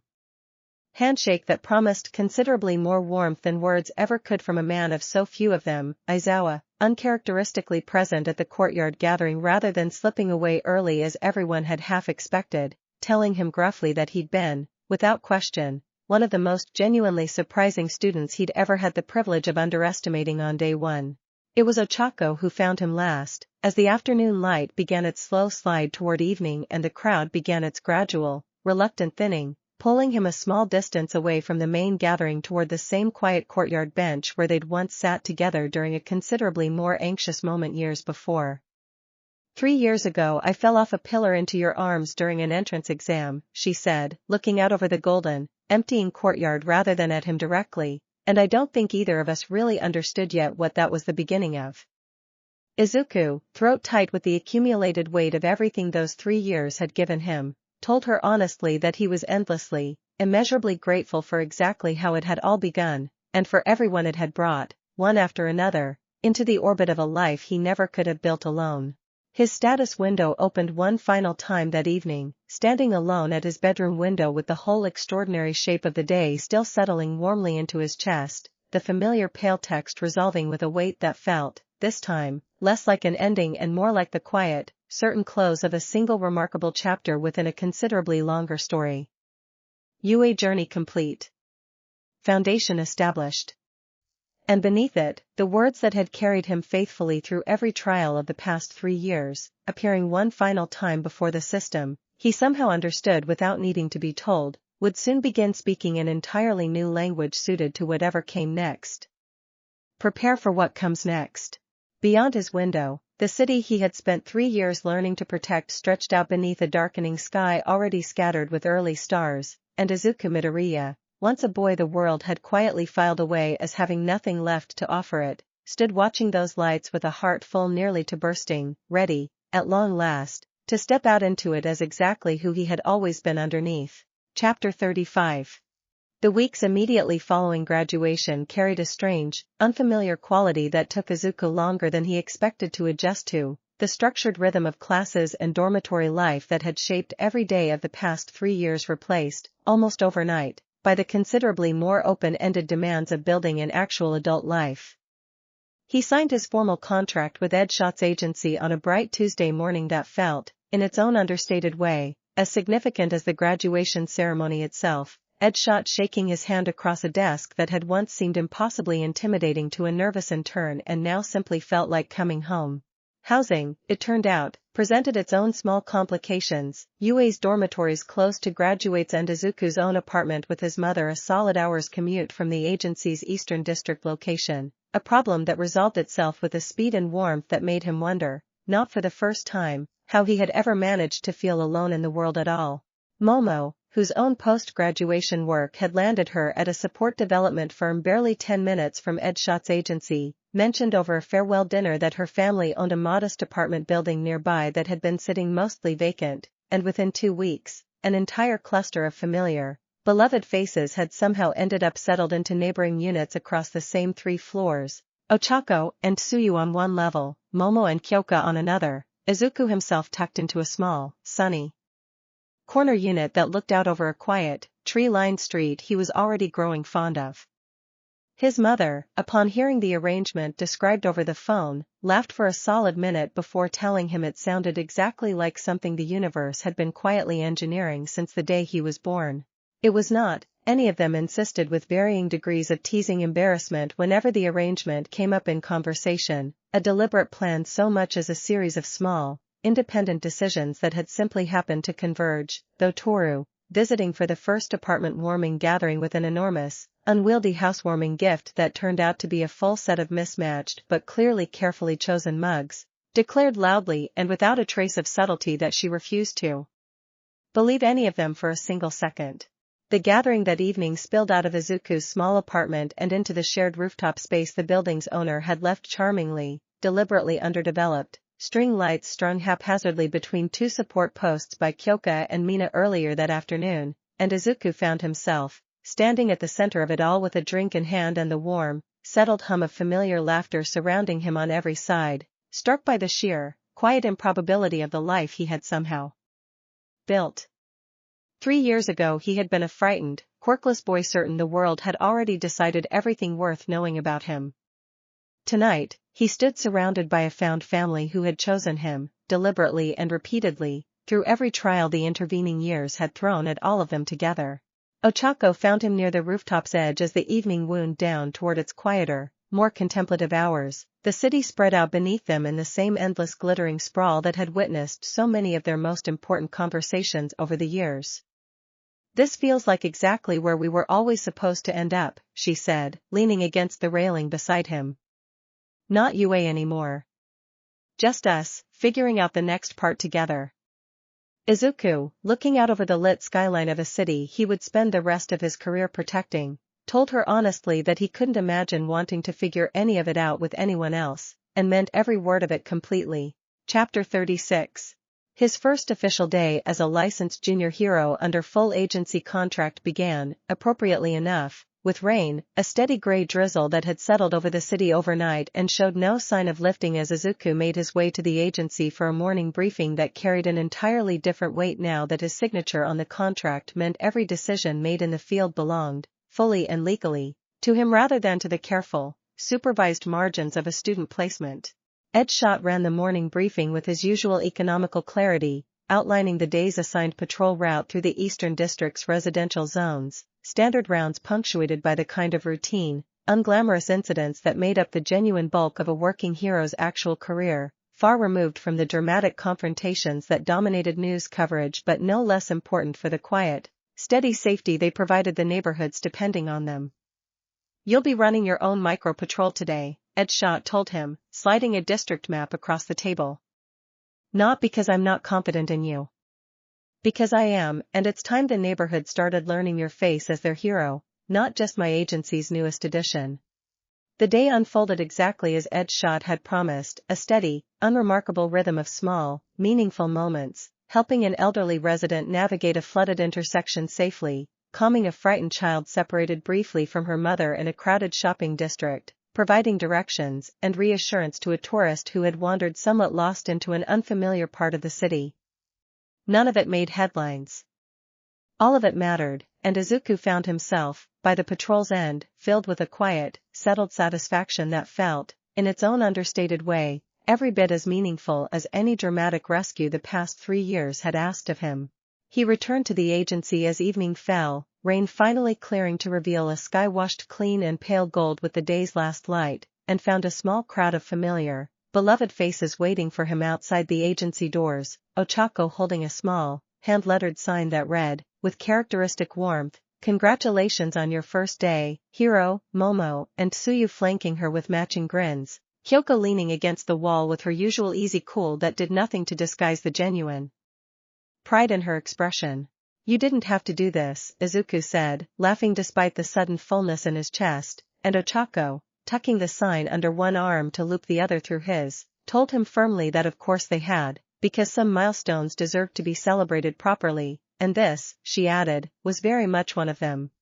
They walked home together through the rain-washed streets as the city's lights began flickering on one by one against the deepening evening, and Izuku, surrounded by exactly the people who had walked beside him through every step of the long, extraordinary road that had led here, found himself thinking, with the same quiet, settled certainty that had carried him through 3 remarkable years, that whatever the future asked of him next, he would meet it exactly as he had met everything so far. Not as a boy standing alone against an indifferent world, but as one small, grateful part of something considerably larger and warmer than he ever could have built by himself. His status window opened one final time that night, glowing softly in the quiet dark of his new apartment, its familiar pale text carrying, for the first time in 3 years, no threshold left to chase, no locked function still waiting behind a padlock icon. Career begun. Foundation complete. And beneath it, simple and steady and carrying the full weight of everything the words had come to mean across 3 unforgettable years, one final line before the window faded quietly into the dark.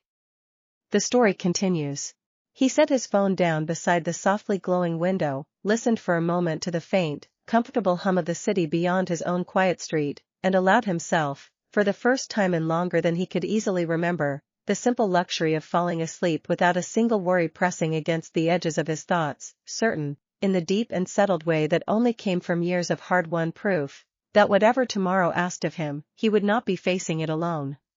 Chapter 37. The first month of Izuku's official career settled into a rhythm that felt, by its closing weeks, less like an adjustment and more like simply the shape his life had always been quietly building toward. Mornings that began with Ochako's cheerful knock on his apartment door more often than not, since her own agency's schedule ran close enough to his that sharing the commute partway had become an easy, unspoken habit neither of them bothered questioning, evenings that folded naturally into shared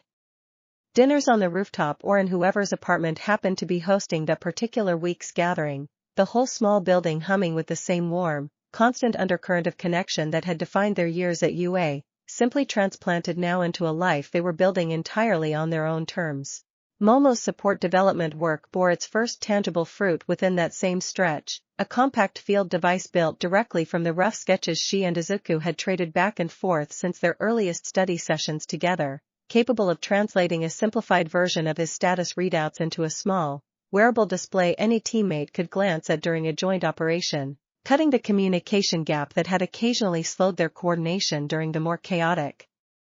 incidents of the past few years. She presented it to him one evening with the same shy, hopeful pride she'd shown unveiling the alert device 2 years earlier, and Izuku, turning the small, elegant piece of equipment over in his hands, told her honestly that it might be the single most thoughtful gift anyone had ever given him, technical specifications included. Kyoka's own path had settled into a hybrid career even she seemed pleasantly surprised by, splitting her working hours between hero patrol duty and an increasingly successful side project composing music for a small independent label, and she took to dropping by Izuku's apartment on quieter evenings with rough recordings to play for him, asking his opinion with a genuine curiosity that had, somewhere across the past 3 years, become one of his favorite small rituals. Toru, meanwhile, had landed a placement with a hero agency specializing in covert reconnaissance work perfectly suited to her quirk, and her visits to the apartment building carried with them an ever-growing collection of increasingly outlandish stories that left the whole gathered group in stitches more evenings than not. Mina's own career had taken the flashiest, most public turn of the group, her agency placement built around exactly the kind of high-energy, crowd-pleasing heroics that suited her personality perfectly, and she had already, within a single month, accumulated enough of a public following that Izuku found himself teased gently by the others for how often her name came up in casual conversation among people who had no idea he knew her personally. She still made time, without fail, for the rooftop gatherings whenever her schedule allowed, arriving each time with the same bright, unguarded warmth that had first drawn Izuku to her friendship years earlier, and their easy, affectionate closeness had only deepened in the months since graduation, a steady, comfortable constant amid the busy unpredictability of their newly launched careers. It was on a quiet evening near the month's end, the whole familiar circle gathered once more on the rooftop beneath a sky just beginning to darken toward true night, that Ed Schott's voice crackled unexpectedly through the small communicator clipped to Izuku's jacket, a tone carrying none of its usual economical calm. "We've got a developing situation downtown," he said, words clipped and urgent in a way Izuku had heard only a handful of times across 3 years of working together. "Multiple agencies already responding. I need you suited up and moving in 5 minutes." The easy warmth of the rooftop gathering shifted instantly into focused, practiced readiness, Ochako already reaching for her own communicator, Tsuyu rising without a word toward the stairwell, the whole gathered group falling into the same seamless, wordless coordination that 3 years of shared trials had built into pure instinct. Izuku, moving toward the stairs himself with his heart already settling into the familiar, clarifying calm that preceded every real crisis, caught one last glimpse of the city's skyline spread out beneath the darkening sky, lights flickering on one by one across a sprawling, unknowing populace that had no idea, in this exact moment, how many of the people now racing down 3 flights of stairs together had already decided, long before tonight, that whatever waited for them down there, they